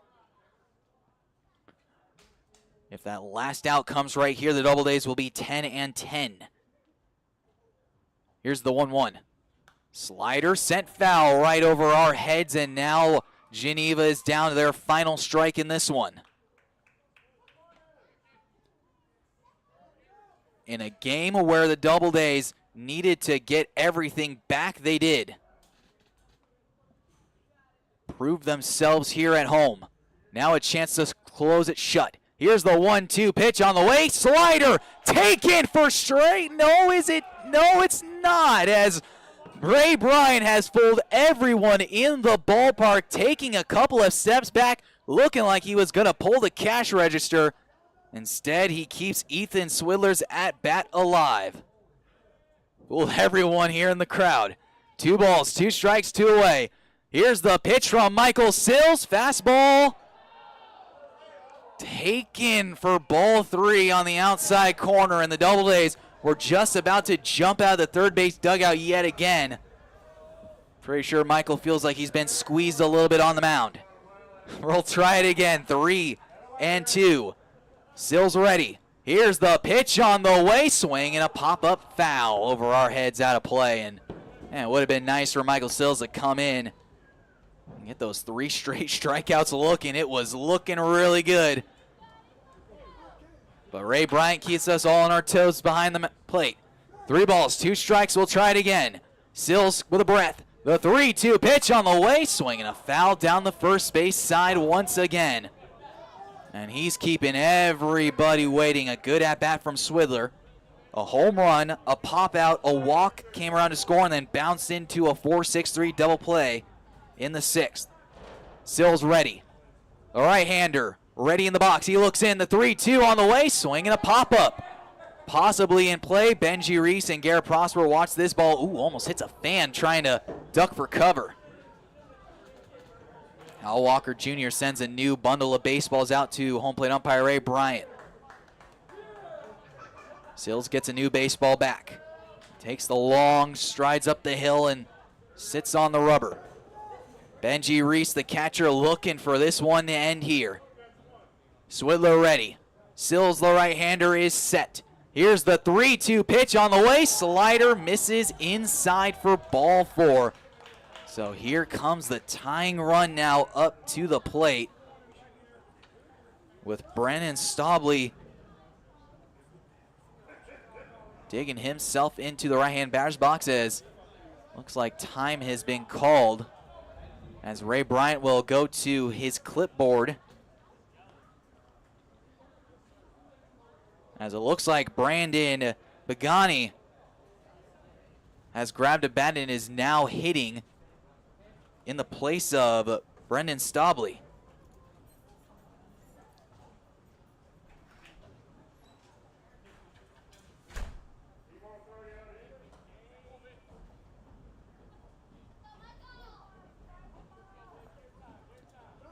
So Begay now hitting for Staubly, as Sills delivers a first pitch fastball on the outside edge for a called strike. 0-1.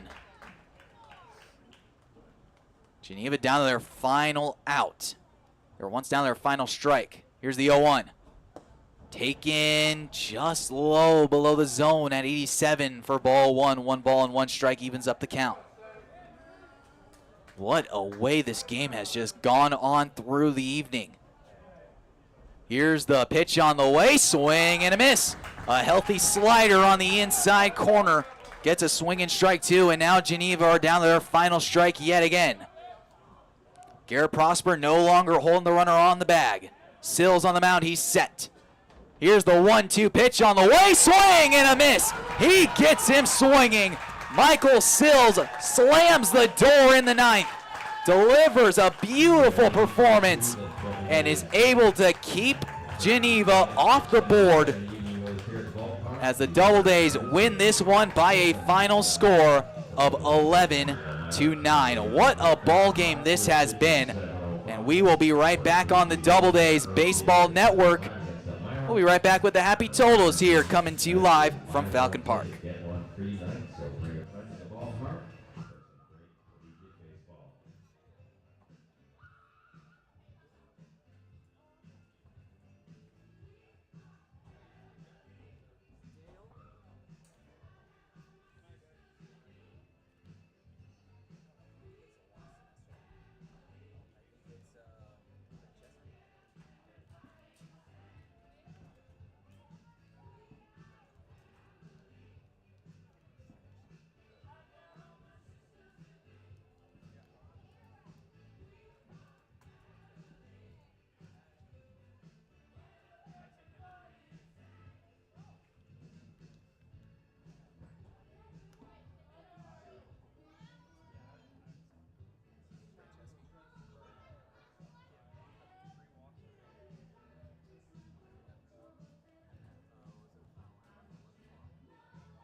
And welcome back to Falcon Park as we have the happy totals for you.